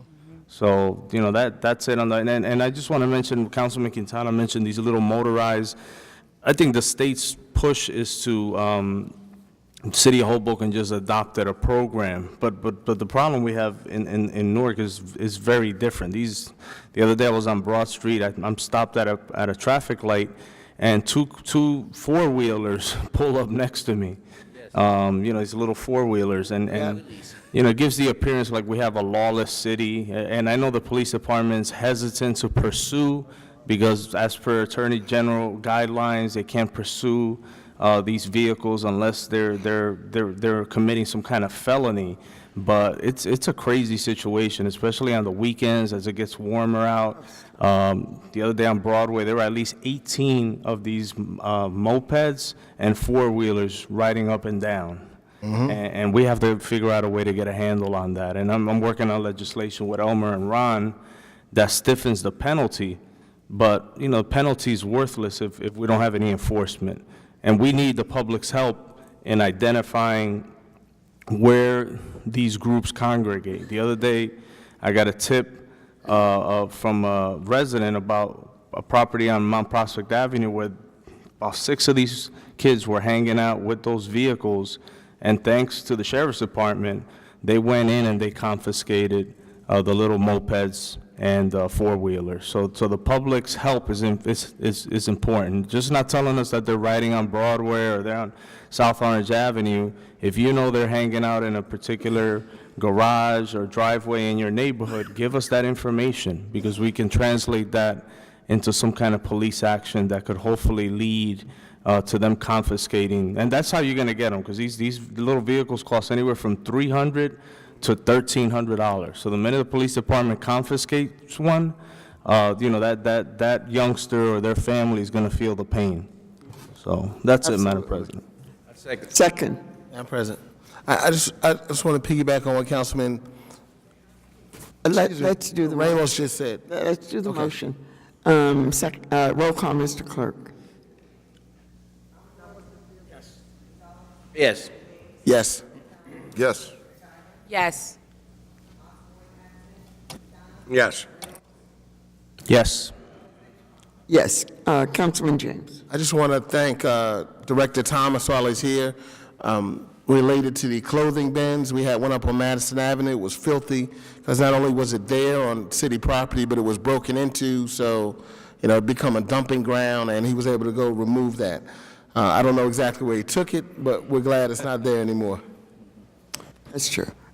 In addition to that, they ship those clothes to other countries, and they sell them. They're supposed to be a charitable donation, but They give us very small percentage. Absolutely. 2 motions from Councilman Osborne. He had to leave. A letter to the Director Cirillo requesting that he appear at our next special meeting to update the council on the status of Terrell Homes. The other, I agree. The other is an announcement. On Saturday, June 29th at 11 a.m., there will be a street dedication on the corner of Prince and Court Street next to the baseball field for Gail Muhammad, labor leader and former aide to my office. All council members and residents are invited. Roll call. Mr. Clerk? Thank you.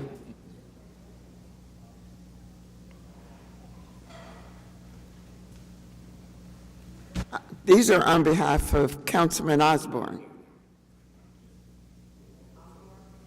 Yes. Yes.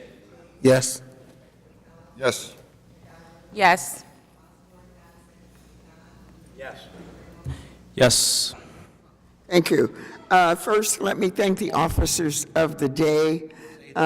Voting, say yes or no. Didn't I say yes? I'm in such a hurry. I'm looking at the, yes. I know, right? Number one, let me thank I'm the parliamentarian. Let me thank the officers of the day. You did a great job. Thank you so much for helping us to maintain order. Number two, I attended the census meeting that was held by the administration. I'm not going to talk a lot about it, but I do want to alert those of our residents who are interested. There are jobs, jobs, jobs. I am going to send to each council member some of the flyers that were given to us at that meeting, so that you can either, come to my office, of course, but also to each council member. And Jackie Aquiles, Deputy Mayor, is in charge of that project. But it was not just interesting, but, That's Carlos' cousin. Is she? Now I know something.